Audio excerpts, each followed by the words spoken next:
അതിനപ്പം നമ്മൾ ഇന്ന് എടുക്കാൻ പോകുന്നത് എഞ്ചിനീയറിംഗ് ഓണ്ടർപ്രണർഷിപ്പ് ആൻഡ് IPR എന്ന് പറയുന്ന ഒരു പേപ്പറാണ്. നമുക്ക് S2 പഠിക്കാനുള്ളതാണ്. 2024 സ്കീമിലാണ് ഈ പേപ്പർ ഇൻട്രൊഡ്യൂസ് ചെയ്യുന്നത്. അപ്പം ഇതിൽ നിങ്ങൾ ശ്രദ്ധിക്കേണ്ട കാര്യം എന്താണെന്ന് വെച്ചാൽ ഇത് 3 ക്രെഡിറ്റ് ഉള്ള ഒരു സബ്ജക്റ്റാണ്. അത് മീൻസ് നമ്മൾ മാത്സ് എന്തോരം ഇമ്പോർട്ടൻ്റ് ആയിട്ട് പഠിക്കുന്നു അതേ ഇമ്പോർട്ടൻസ് അല്ലെങ്കിൽ അതിൽ കൂടുതൽ ഇമ്പോർട്ടൻസ് തന്നെ കൊടുത്ത് പഠിക്കേണ്ട ഒരു സബ്ജക്റ്റാണ് ഈ IPR എന്ന് പറഞ്ഞ പേപ്പർ. നിങ്ങൾക്ക് അതിൻ്റെ ഒരു മാർക്കിലേക്ക് പോകുകയാണെങ്കിൽ നിങ്ങൾക്ക് 60+40 എന്നുള്ള രീതിക്കാണ് ഇത് കോഴ്സ് വരുന്നത്. ഈ 60 മാർക്ക് നിങ്ങൾക്ക് കിട്ടുന്നത് ഇന്റേണൽ വാലുവേഷനാണ്. ഇന്റേണലാണ്. ഈ ഇന്റേണൽ വാലുവേഷനിൽ നമുക്ക് 33 മാർക്സ് പ്രൊജക്റ്റ്, പിന്നെ നമുക്ക് സീരിയസ് എക്സാമിൻ്റെ ബേസിസിൽ ഒരു 12.5 മാർക്കും ബാക്കി അറ്റൻഡൻസും ഉണ്ട്. അങ്ങനെയാണ് നമ്മൾ ഈ പറയുന്ന 60ലേക്ക് എത്തുന്നത്. അതേപോലെ നിങ്ങൾക്ക് ബാക്കി 40 മാർക്ക് 60 മാർക്ക് എടുത്ത് നമുക്ക് ടോട്ടൽ 100 മാർക്സിനാണ് വരുന്നത്. അതിൽ ബാക്കി 40 മാർക്ക് നിങ്ങൾക്ക് വരുന്നത് യൂണിവേഴ്സിറ്റിയുടെ എക്സാം, അതായത് നമ്മളിപ്പോൾ എഴുതാനുള്ള പരീക്ഷയുടെ ബേസിസിലായിരിക്കും. ഈ 40ൽ നിങ്ങൾക്ക് 40ഉം സ്കോർ ചെയ്യാൻ പറ്റണം. ഓക്കെ, അപ്പം അതാണ് നമ്മുടെ ഉദ്ദേശിക്കുന്നത്. അപ്പോൾ ഈ എക്സാമിലേക്ക് നോക്കിക്കഴിഞ്ഞാൽ കേപ്പാട്ടിൽ വരുന്നതെല്ലാം 2 മാർക്സിനുള്ള ക്വസ്റ്റ്യൻസ് ആയിരിക്കും. ഓക്കെ, 2 മാർക്കിനുള്ള ക്വസ്റ്റ്യൻസ് ആയിരിക്കും. നമുക്ക് നോർമൽ എക്സാം എഴുതുമ്പോൾ നമുക്ക് 3 മാർക്സ് ആയിരുന്നു, അതാണ് ഞാൻ പറയാൻ കാര്യം. അതേസമയം ബി പാർട്ടിൽ വരുന്നത് 7 മാർക്സ് ആയിരിക്കും. ഓക്കെ, ഇപ്പം നമുക്ക് ചെയ്യേണ്ടത് എന്താണെന്ന് വെച്ചാൽ നമ്മൾ ഉദ്ദേശിക്കുന്നത് ഒരു 4 മൊഡ്യൂൾസ് ഉണ്ട് നമുക്ക്. ഈ 4 മൊഡ്യൂൾസിന് നമ്മൾ 4 വീഡിയോ ആയിട്ടാണ് ചെയ്തേക്കുന്നത്. ഓക്കെ, അത് ഇതുകൂടാതെ നമ്മൾ പറ്റുവാണെങ്കിൽ 4 മൊഡ്യൂൾസും ഇമ്പോർട്ടൻറ്റ് ക്വസ്റ്റ്യൻസ് മാത്രം ഒരു 4 വീഡിയോസ് നമ്മൾ ചെയ്യും. പിന്നെ നമുക്കൊരു 2 മോഡൽ ക്വസ്റ്റ്യൻ പേപ്പർ വന്നിട്ടുണ്ട്. നിങ്ങൾ ശ്രദ്ധിക്കണം, 2 മോഡൽ ക്വസ്റ്റ്യൻ പേപ്പർ ഉണ്ട്. അതിൽ ഒരെണ്ണത്തിൽ ചെറിയൊരു വ്യത്യാസമുണ്ട്. അപ്പോൾ അങ്ങനെ 2 മോഡൽ ക്വസ്റ്റ്യൻ പേപ്പർ തന്നെ പറഞ്ഞേക്കുന്നത്. അപ്പോൾ 2 മോഡൽ ക്വസ്റ്റ്യൻ പേപ്പർ വന്നിട്ട് നമ്മൾ 2 മോഡൽ ക്വസ്റ്റ്യൻ പേപ്പർ ഡിസ്കസ് ചെയ്യുന്നുണ്ട്. അതിനൊരു 2 വീഡിയോസാണ്. നിങ്ങൾ ഇത്രയും വീഡിയോസ് കണ്ടുകൊണ്ട് പോയാൽ തന്നെ നിങ്ങൾ അത്യാവശ്യം നല്ല, അതായത് ഫുൾ മാർക്കിലേക്ക് തന്നെ എത്താൻ പറ്റുമെന്നാണ് എൻ്റെ പ്രതീക്ഷ. അപ്പോൾ നിങ്ങൾ ഇനിയിപ്പം നിങ്ങളുടെ പരീക്ഷയുടെ തലേന്നാണ് കാണുന്നതെങ്കിൽ ഈ പറയുന്ന ഈ ഇമ്പോർട്ടൻറ്റ് ക്വസ്റ്റ്യൻസ് നോക്കിയിട്ട് പോകണമെങ്കിൽ നല്ലതായിരിക്കും. കാര്യം നമുക്ക് അതിൽ നിന്ന് ചോദിക്കത്തുള്ളൂ. ഒരു 99% അതിൽ നിന്ന് മാത്രമേ ചോദിക്കാൻ ചാൻസ് ഉള്ളൂ. ഓക്കെ, അപ്പോൾ ഇത്രയാണ് നിങ്ങൾ ഈ സബ്ജക്റ്റ് പഠിക്കുന്നതിന് മുമ്പേ മനസ്സിലാക്കേണ്ട കുറച്ച് കാര്യങ്ങൾ. നമുക്ക് ഈ സബ്ജക്റ്റിലേക്ക് പോവുകയാണെങ്കിൽ നമുക്ക് ഫസ്റ്റ് പഠിക്കാനുള്ള കാര്യം എന്താണെന്ന് വെച്ചാൽ ഇതെന്താണ് പ്രോബ്ലം സ്റ്റേറ്റ്മെൻറ്റ് എന്നാണ്. അപ്പോൾ നിങ്ങൾക്ക് പ്രോബ്ലം സ്റ്റേറ്റ്മെൻറ്റ് എന്താണെന്ന് എല്ലാവർക്കും അറിയാൻ കാര്യം ഒന്നുമില്ല. നമ്മൾ പ്രോബ്ലം സ്റ്റേറ്റ്മെൻറ്റ് എന്താണെന്ന് ചോദിച്ചാൽ നമ്മൾ എന്തെങ്കിലും ഒരു ഓണ്ടർപ്രണർഷിപ്പ്, അതല്ലെങ്കിൽ നമ്മളിപ്പോൾ ഈ സബ്ജക്റ്റ് പഠിക്കുന്ന എന്തിനാണ്, നമ്മൾ എന്തെങ്കിലും ഒരു ഇപ്പം നമ്മൾ പഠിക്കുമ്പോൾ തന്നെ നമ്മൾ ഇതിലേക്കുള്ള ചിന്തകളിലേക്ക് വരണം, അല്ലെങ്കിൽ ഈ പഠിക്കുമ്പോൾ തന്നെ നമ്മൾ സ്വന്തമായിട്ട് എന്തെങ്കിലും വരുമാനം ഉണ്ടാക്കി അങ്ങനെ പുതിയ പുതിയ സംരംഭങ്ങൾ നമ്മൾ ഉണ്ടാക്കണം എന്നുള്ളൊരു ഇതിന് പുറത്താണ് യൂണിവേഴ്സിറ്റി S2 ഈ സബ്ജക്റ്റ് ഇൻട്രൊഡ്യൂസ് ചെയ്തേക്കുന്നത്. ഓക്കെ, അപ്പോൾ അങ്ങനെ ഒരു രീതിയിൽ നമ്മൾ ചിന്തിക്കുമ്പോൾ നമുക്ക് എന്തിനാണ് നമ്മൾ ഈ സബ്ജക്റ്റ് പഠിക്കുന്നതെന്ന് ചോദിച്ചാൽ സീരിയസ് ആയിട്ട് പറയാം, നമ്മൾ എഞ്ചിനീയേഴ്സ് എന്ന് പറയുന്നത് എഞ്ചിനീയറിംഗ് മാത്രമല്ല ചെയ്യുന്നത്. സീരിയസ് ആയിട്ട് നമുക്ക് അറിയാവുന്ന ഇപ്പം നമ്മൾ സുരേഷ് ഗോപി വരെ ഒരു എഞ്ചിനീയറാണ്. പുള്ളി മോഡൽ പഠിച്ചതാണ്, മോഡൽ എഞ്ചിനീയറിംഗ് കോളേജ് കൊച്ചിയിൽ പഠിച്ചതാണ്. അതേപോലെ നോക്കിക്കഴിഞ്ഞാൽ ഈ പറയുന്ന വിനീത് ശ്രീനിവാസൻ, നിവിൻ പോളി, ബേസിൽ ജോസഫ് ഇവരെല്ലാവരും ബേസിക്കലി എഞ്ചിനീയേഴ്സാണ്. ഓക്കെ, അപ്പോൾ നമ്മൾ ഞാനൊരു സിനിമ ഫീൽഡിൽ നിന്ന് പറഞ്ഞേ ഉള്ളൂ. നമ്മൾ എവിടെ പോയാലും ഈ എഞ്ചിനീയേഴ്സാണ് ശരിക്കും പറഞ്ഞാൽ നമ്മൾ എഞ്ചിനീയറിംഗ് അല്ല അവർ ചെയ്യുന്നത് ബേസിക്കലി. അപ്പം നമ്മുടെ ഓരോരുത്തരുടെ ടേസ്റ്റ്, കാര്യങ്ങൾ, പാഷനൊക്കെ വ്യത്യസ്തമാണ്. നമ്മളെല്ലാവരും എന്തൊക്കെയോ കാരണത്താൽ ബിടെക്കിൽ എത്തിപ്പെട്ടവരാണ്. അപ്പം തീർച്ചയായിട്ടും ഓരോരുത്തരുടെ പാഷൻ അനുസരിച്ച് ജീവിക്കാൻ വേണ്ടി നമ്മളിനി മുൻപോട്ട് പോകുമ്പോൾ അവസരങ്ങൾ വരും. അപ്പം അങ്ങനെ ഒരു സാഹചര്യത്തിലേക്ക് എത്തുമ്പോൾ നമുക്ക് അതിൻ്റെ ഒരു ബേസ്മെൻറ്റ് പണിയുക, അല്ലെങ്കിൽ ഒരു ബേസ് ആയിട്ടുള്ള ഐഡിയാസ് ഉണ്ടാക്കുക എന്നുള്ളതാണ് നമ്മൾ ഈ സബ്ജക്റ്റിൻ്റെ ലക്ഷ്യം. നമ്മൾ അതിനുവേണ്ടിയാണ് ഈ സബ്ജക്റ്റ് പഠിക്കുന്നത്. എന്തിനാണ് നമ്മൾ ഈ സബ്ജക്റ്റ് പഠിക്കുന്നതെന്ന് ചോദിച്ചാൽ അതിൻ്റെ ആൻസറാണ് ഇപ്പോൾ പറഞ്ഞത്. അപ്പോൾ നമ്മൾ ഫസ്റ്റ് ടോപ്പിക്കിലേക്ക് പോയി കഴിഞ്ഞാൽ എന്താണ് പ്രോബ്ലം സ്റ്റേറ്റ്മെൻറ്റ് എന്നാണ് പറയുന്നത്. പ്രോബ്ലം സ്റ്റേറ്റ്മെൻറ്റ് എന്ന് പറഞ്ഞാൽ ഒന്നുമില്ല, ഇറ്റ്സ് എ കൺസൈസ് ഡിസ്ക്രിപ്ഷൻ. അതായത് എന്താണ് പ്രോബ്ലം എന്ന് സിമ്പിളായിട്ട് നിങ്ങൾ മനസ്സിലാക്കുന്നതാണ്, അല്ലെങ്കിൽ അതിന് ഒരു സ്റ്റേറ്റ്മെൻ്റ് ആയിട്ട് എഴുതുന്നതാണ്, ഒരു ഡിസ്ക്രിപ്ഷൻ കൊടുക്കുന്നതിനെയാണ് പറയുന്നത് പ്രോബ്ലം സ്റ്റേറ്റ്മെൻറ്റ്. അപ്പോൾ നിങ്ങൾക്ക് ഞാൻ ഈ നോട്ട് പ്രൊവൈഡ് ചെയ്യും. നിങ്ങൾ ഡിസ്ക്രിപ്ഷനിലുള്ള ലിങ്കിൽ നോക്കുക. അപ്പോൾ ആ ലിങ്കിൽ ഈ പറയുന്ന ഡ്രൈവിൽ എല്ലാ മെറ്റീരിയൽസും അതിലുണ്ടാവും. ഓക്കെ, ഇൻക്ലൂഡിങ് നമ്മൾ ക്ലാസ് എടുക്കുന്ന ഈ മെറ്റീരിയലും നമുക്ക് ഈ മോഡൽ ക്വസ്റ്റ്യൻ പേപ്പർ ഡിസ്കസ് ചെയ്യുമ്പോഴും എല്ലാം നമ്മളൊരു ഫോൾഡറിലായിരിക്കും നമ്മൾ അറേഞ്ച് ചെയ്തിരിക്കുന്നു. ഓക്കെ, ഇനി നമുക്ക് പ്രോബ്ലം സ്റ്റേറ്റ്മെൻറ്റ് എന്താണെന്ന് നമ്മൾ ഓൾറെഡി പറഞ്ഞു. അപ്പോൾ നമ്മൾ പ്രോബ്ലം സ്റ്റേറ്റ്മെൻറ്റ് പറഞ്ഞു, നമ്മൾ ഇങ്ങനെ ഒരു പ്രോബ്ലം കണ്ടുപിടിച്ചു. നമ്മൾ ഇനി പ്രോബ്ലം സോൾവ് ചെയ്യണം. അതാണല്ലോ നമ്മുടെ ലക്ഷ്യം. അപ്പോൾ പ്രോബ്ലം സോൾവ് ചെയ്യുന്നവരെ ഏറ്റവും എഫക്റ്റീവായിട്ട് സോൾവ് ചെയ്യുന്നവരെയാണ് ഓണ്ടർപ്രണർ എന്ന് പറയുന്നത്, അല്ലെങ്കിൽ സംരംഭകൻ എന്ന് മലയാളത്തിൽ പറയുന്നത്. അപ്പോൾ നമ്മളിനി എങ്ങനെയാണ് നമ്മൾ ഈ പ്രോബ്ലം സോൾവ് ചെയ്യാനുള്ള ഐഡിയാസ്, അല്ലെങ്കിൽ പലതരത്തിലുള്ള ഐഡിയാസിലേക്ക് നമുക്ക് എത്താൻ പറ്റുന്നത് എങ്ങനെയാണ്, ഐഡിയ ജനറേഷൻ ടെക്നിക്സ് അത് പലതരത്തിലാണ്. അതായത് എന്ന് പറഞ്ഞാൽ നമ്മൾ സ്ട്രക്ചർഡ് ആയിട്ടുള്ള മെത്തേഡ്സ് ആണ്. അതായത് നമ്മൾ ഒരുപാട് ideas, board range of ideas ഉണ്ടാക്കുക എന്നുള്ളതാണ് നമ്മുടെ ലക്ഷ്യം. അത് എന്തിനു വേണ്ടിയാണ് ഉണ്ടാക്കുന്നത്? ഒരു പ്രോബ്ലം സോൾവ് ചെയ്യുക, അല്ലെങ്കിൽ ഒരു ഓപ്പർച്യൂണിറ്റി നമുക്ക് ക്രാക്ക് ചെയ്യുക. എന്തെങ്കിലും ഒരു പുതിയ കാര്യം ഉണ്ടാവും, അല്ലെങ്കിൽ പഴയ എക്സിസ്റ്റ് ചെയ്യുന്ന ഒരു പ്രോബ്ലം ആയിരിക്കും, അത് നമുക്ക് സോൾവ് ചെയ്തെടുക്കുക എന്നുള്ളതാണ് നമ്മുടെ ലക്ഷ്യം. അപ്പോൾ നമുക്ക് ഫസ്റ്റ് മെത്തേഡിലേക്ക് പോകാം. ബ്രെയിൻ സ്റ്റോമിംഗ് എന്ന് പറയും. It's A group activity. Basically അതൊരു ഗ്രൂപ്പ് ഡിസ്കഷൻ എന്ന രീതിയിൽ നമുക്ക് പറയാം. അതായത് അവിടെ നമ്മൾ ക്രിറ്റിസം ഇല്ല, അല്ലെങ്കിൽ ഫിൽറ്ററിംഗ് ഇല്ല, എല്ലാവർക്കും എന്തും പറയാം. ഓക്കെ, അതിലേക്ക് പോയി കഴിഞ്ഞാൽ നിങ്ങൾക്ക് മനസ്സിലാക്കാം അതൊരു ടൈം ലിമിറ്റ് സെറ്റ് ചെയ്യുന്നു. അതിലേക്ക് നമ്മൾ പ്രോബ്ലം അല്ലെങ്കിൽ ഒരു ഐഡിയ നമ്മൾ കൊടുക്കുന്നു, അതെല്ലാവരും അതിനെക്കുറിച്ച് ഡിസ്കസ് ചെയ്യുന്നു. That means encouraging all ideas. അപ്പം നമ്മൾ അതിലേക്ക് ഒരുപാട് ക്വാളിറ്റിയുള്ള കണ്ടക്ട്സ് അല്ലെങ്കിൽ ക്വാണ്ടിറ്റി ഉള്ള കണ്ടക്ട്സ്, അതായത് ഒരുപാട് തോട്ട്സ് വരിക, അങ്ങനെ ഒരു അല്ലെങ്കിൽ ഗ്രൂപ്പ് ഡിസ്കഷൻ പോലെ നമ്മൾ ചെയ്യുന്നു. അപ്പോൾ ഇതിലേക്ക് നമ്മൾ ഒരുപാട് ഐഡിയാസ് ഉണ്ടാക്കുന്നു. നമുക്ക് ഒരാൾ ഒരു സമയം സംസാരിക്കുന്നു. ഇത് നിങ്ങൾ ഈ ഒരു പഠനം നിങ്ങൾ നോക്കി കഴിയുമ്പോൾ നിങ്ങൾക്ക് ഒരു എക്സാമിൻ്റെ തലേ ദിവസം നിങ്ങൾക്ക് നോക്കി കഴിയുമ്പോൾ ഈ ഒരു നോക്കി ഓക്കെ ബ്രെയിൻ സ്റ്റോമിങ് എന്താണെന്ന് നോക്കി കിട്ടി. എത്ര ഉള്ളൂ. അപ്പം നിങ്ങൾ ജസ്റ്റ് ഒന്ന് റെഫർ ചെയ്ത് പോകാം. ഒരിക്കലും പ്രിൻ്റൊന്നും എടുക്കേണ്ട ആവശ്യമില്ല. നമുക്ക് അങ്ങനെ ഒരു സബ്ജക്റ്റിൽ വളരെ സിമ്പിളായിട്ട് പഠിക്കാം. നമുക്ക് ഫുൾ മാർക്സ് മേടിക്കാൻ സബ്ജക്റ്റാണ്. ഓക്കെ, അപ്പോൾ നിങ്ങൾ കുറച്ച് എക്സാമ്പിൾസ് നോക്കി പോകാം. ഒരു Airbnb എന്ന് പറഞ്ഞ ഒരു ബുക്കിംഗ് സൈറ്റ് ആണ് കേട്ടോ. നമ്മൾ ഈ ഹോട്ടൽസും അല്ലെങ്കിൽ ഈ പറയുന്ന നമ്മൾ ട്രാവൽ ചെയ്യുമ്പോൾ നമുക്ക് ബുക്ക് ചെയ്യാനുള്ള ഒരു സൈറ്റാണ്. നിങ്ങൾ ചുമ്മാ ജസ്റ്റ് ഒന്ന് സെർച്ച് ചെയ്താൽ മതി, കിട്ടും. അപ്പോൾ നോക്കിക്കഴിഞ്ഞാൽ നമ്മൾ പറഞ്ഞു എൻകറേജിങ് ഫ്രീ തിങ്കിങ് ആണ്. അതായത് നമ്മൾ ഈ പറയുന്ന പോലെ നമുക്ക് ഫ്രീ ആയിട്ട് തിങ്ക് ചെയ്യാൻ പറ്റിയാണ്, ചിന്തിക്കാൻ പറ്റിയാണ്. ഓക്കെ, അപ്പം ഓരോരുത്തരും ഒരുപാട് പേരുടെ ഐഡിയാസ് വരുമ്പോൾ നമുക്ക് അതിൽ നിന്ന് ഏറ്റവും ബെസ്റ്റ് ആണെന്ന് നമുക്ക് തന്നെ സെലക്ട് ചെയ്യാൻ പറ്റും. ഓക്കെ, ഇനി നെക്സ്റ്റ് മെത്തേഡിലേക്ക് പോകാം. It's called mind mapping. Mind mapping എന്താണ് നമ്മൾ സ്റ്റുഡൻസ് ഒക്കെ ചെയ്യുന്നതാണ്. അതായത് ഇതാണ് നമ്മുടെ ഒരു സെൻട്രൽ പ്രോബ്ലം. ഈ സെൻട്രൽ പ്രോബ്ലത്തിൽ നിന്നും നമ്മൾ ഓരോ സംഭവങ്ങൾ റേഡിയേറ്റ് ചെയ്യാന്ന് പറഞ്ഞാൽ ഈ പറയുന്ന പോലെ പുറത്തേക്ക് പോകുന്നതാണ് ഉദ്ദേശിക്കുന്നത്. That means structure ideas radiating from A central problem. ഇതാണ് നമ്മുടെ സെൻട്രൽ പ്രോബ്ലം. ഇതിലേക്ക് സബ് പ്രോബ്ലംസ് ഉണ്ടാവും, അല്ലെങ്കിൽ സബ് ഐഡിയാസ് ഉണ്ടാവും. അതിലേക്ക് നമ്മൾ റേഡിയേറ്റ് ചെയ്യുന്നു. സിമ്പിളായിട്ട് നമ്മൾ ചെയ്യുന്നതാണ് ഈ പറയുന്ന ഒരു മൈൻഡ് മാപ്പ്. നമുക്ക് ഇങ്ങനെ ചെയ്യുമ്പോൾ ഒരുപാട് ഐഡിയാസ് കിട്ടും. ഓരോ ഐഡിയാസും എന്തൊക്കെയാണ് റിലേഷൻ വരുന്നതെന്ന് നമുക്ക് മനസ്സിലാവും. ഓക്കെ, നമുക്ക് ഒരു എക്സാമ്പിൾ ഇവിടെ പറഞ്ഞിരിക്കുന്നത് ടെസ്ലയാണ്. ടെസ്ലയുടെ ഫൗണ്ടറിൻ്റെ പേര് എല്ലാവർക്കും അറിയാമെന്ന് വിചാരിക്കുന്നു. നിങ്ങൾക്ക് അറിയത്തില്ലെങ്കിൽ ഞാൻ പറയുവാണ്. ഫൗണ്ടർ എന്ന് പറഞ്ഞാൽ എലോൺ മസ്ക് ആണ്. ഇതൊക്കെ നമുക്ക് മാക്സിമം നമുക്ക് ഈ പേപ്പറിൽ എവിടെയൊക്കെ യൂസ് ചെയ്യാൻ പറ്റും. ഓക്കെ, ഇപ്പം ടെസ്ലയായിട്ട് നമ്മൾ സസ്റ്റൈനബിൾ ട്രാൻസ്പോർട്ടേഷൻ എന്നൊരു രീതിക്ക് നമുക്ക് അവർ ചിന്തിച്ചിട്ടുണ്ടാവും. അങ്ങനെ വരുമ്പോൾ ഈ പറയുന്ന പോലെ ഒരു സെൻട്രലായിട്ടുള്ള അവർ യൂസ് ചെയ്യുന്നത് എന്താണ്? EV ആണ്. EV എന്ന് വെച്ചാൽ ഇലക്ട്രോണിക് വെഹിക്കിളാണ്. അപ്പോൾ അതിലേക്ക് അവരോരോ സോളാർ ചാർജിങ് അല്ലെങ്കിൽ എനർജി സ്റ്റോറേജ്, ഇനിയിപ്പോൾ നമുക്ക് ഡ്രൈവറില്ലാതെ ഓടിക്കാം. അങ്ങനെ നമ്മൾ ഓരോ ടോപ്പിക്സ് നമ്മൾ റിലേറ്റ് ചെയ്ത് കൊണ്ടുപോകണം. അപ്പോൾ അങ്ങനെ ചെയ്യുന്ന ഒരു ഒരു ഡയഗ്രാം പോലെ പറയുന്നതിനെയാണ് ഈ പറയുന്ന മൈൻഡ് മാപ്പിംഗ് എന്ന് പറയുന്നത്. നെക്സ്റ്റ് മെത്തേഡിലേക്ക് പോകാം. സ്കാമ്പർ ടെക്നിക്ക് എന്ന് പറയും. സിമ്പിളാണ്. അതായത് ഈ സ്കാമ്പർ എന്ന വേർഡ് നമ്മൾ എടുത്തിരിക്കുന്നത് substitute, combine, adapt, modify, put in new other rules, eliminate, rearrange. സിമ്പിളാണ്. നമുക്ക് എക്സാമ്പിളിലൂടെ മനസ്സിലാക്കാം. എക്സാമ്പിൾ നമ്മളോട് ഒരു മക്ഡൊണാൾഡ്സ് ആണ് എടുത്തിരിക്കുന്നത്. മക്ഡൊണാൾഡ്സ് നിങ്ങൾക്ക് അറിയാൻ വിചാരിക്കുന്നത് ഒരു ഫാസ്റ്റ് ഫുഡ് ചെയിനാണ്. നമ്മൾ ഒരു പ്രൈമറിലി ഫോക്കസ് ചെയ്തേക്കുന്നത് നോൺ വെജിറ്റേറിയൻ ആയ ബർഗേഴ്സ്, ചിക്കൻ ഐറ്റംസിലൊക്കെയാണ്. നമ്മളിവിടെ ഫസ്റ്റത്തെ ഇതെടുക്കുക, സബ്സ്റ്റിറ്റ്യൂട്ട് എടുക്കുക. സബ്സ്റ്റിറ്റ്യൂട്ട് എടുക്കുമ്പോൾ എന്താണ് സബ്സ്റ്റിറ്റ്യൂട്ട് ചെയ്യുക എന്ന് പറഞ്ഞാൽ എന്താണ്? അല്ലെങ്കിൽ റീപ്ലേസ് ചെയ്യാം. ഓക്കെ, ദാറ്റ് മീൻസ് നമ്മൾ ഇവിടുത്തെ പോയിന്റ് ഓഫ് വ്യൂ നോക്കുകയാണെങ്കിൽ introduce A range of plant based protein options. എന്ന് വെച്ചാൽ നമ്മളിവിടെ പ്രൈമറായിട്ട് നമ്മൾ മൈക്രോട്രാൻസ് ഓൾറെഡി കൊടുക്കുന്നത് എന്താണ്? നോൺ വെജ് ഐറ്റംസ് ആണ്. അപ്പം ഇവർ വെജിറ്റേറിയനിലേക്കും കൂടി ഫോക്കസ് ചെയ്യാം. നമ്മൾ പറയുന്നതാണ്, നമുക്ക് എക്സാമ്പിൾസ് ഉണ്ടാക്കാൻ നമുക്ക് പാടില്ല. നമുക്ക് ഒരു ബുദ്ധിമുട്ടില്ലല്ലോ. നമുക്ക് എന്ത് വെച്ച് എക്സാമ്പിൾ ഉണ്ടാക്കാം. ഓക്കെ, അപ്പം അതാണ് ഈ പറയുന്നത്. നമുക്ക് പ്ലാൻ ബേസ്ഡ് ആയിട്ടുള്ള പ്രോട്ടീൻസ് അല്ലെങ്കിൽ പ്ലാൻ ബേസ്ഡ് ആയിട്ടുള്ള ഐഡിയാസ് വെച്ച് ചെയ്യുവാണെങ്കിൽ കുറച്ചും കൂടി സബ്സ്റ്റിറ്റ്യൂട്ട് ചെയ്യാം. ഓക്കെ, ഇനി കമ്പൈൻ ചെയ്യാം. അത് നമുക്ക് നോക്കി കഴിഞ്ഞാൽ എന്താണ് new concept of all day breakfast. പറയുമ്പോൾ നമുക്ക് ഓൾറെഡി ഫുഡ് അവർ കൊടുക്കുന്നുണ്ട്. നമ്മൾ കമ്പൈൻ ചെയ്യുമ്പോൾ നമ്മൾ ബ്രേക്ക്ഫാസ്റ്റിൻ്റെ ഒരു ഓപ്ഷൻ കൂടി അവിടെ കമ്പൈൻ ചെയ്തു. ഓക്കെ, ഇനി അഡാപ്റ്റ് എന്നുള്ളതിലേക്ക് പോയി കഴിഞ്ഞാൽ implement mobile ordering and payment systems. ഇപ്പോൾ ഓൾറെഡി അഡാപ്റ്റഡ് ആയി വരുന്നുണ്ട്. ബട്ട് സ്റ്റിൽ നമ്മൾ ഒരു പോയിന്റിലേക്ക് വരുമ്പോൾ നമുക്ക് കുറച്ചും കൂടി ഫ്ലെക്സിബിൾ ആയിട്ടുള്ള ഓർഡറിംഗ് സിസ്റ്റംസ് കൊടുക്കാമെന്നാണ് ഉദ്ദേശിക്കുന്നത് കേട്ടോ. നിങ്ങൾ ഇത് കുറച്ചും കൂടി പഴയൊരു ഇമേജാണ്. ഓക്കെ, അപ്പോൾ അത് നിങ്ങളൊന്ന് ഓർത്ത് വെച്ചേക്കാം. അപ്പോൾ അതാണ് അവർ പറഞ്ഞിരിക്കുന്നത്. സ്റ്റിൽ നമുക്ക് പരീക്ഷയ്ക്ക് എഴുതുമ്പോൾ പ്രശ്നമില്ല.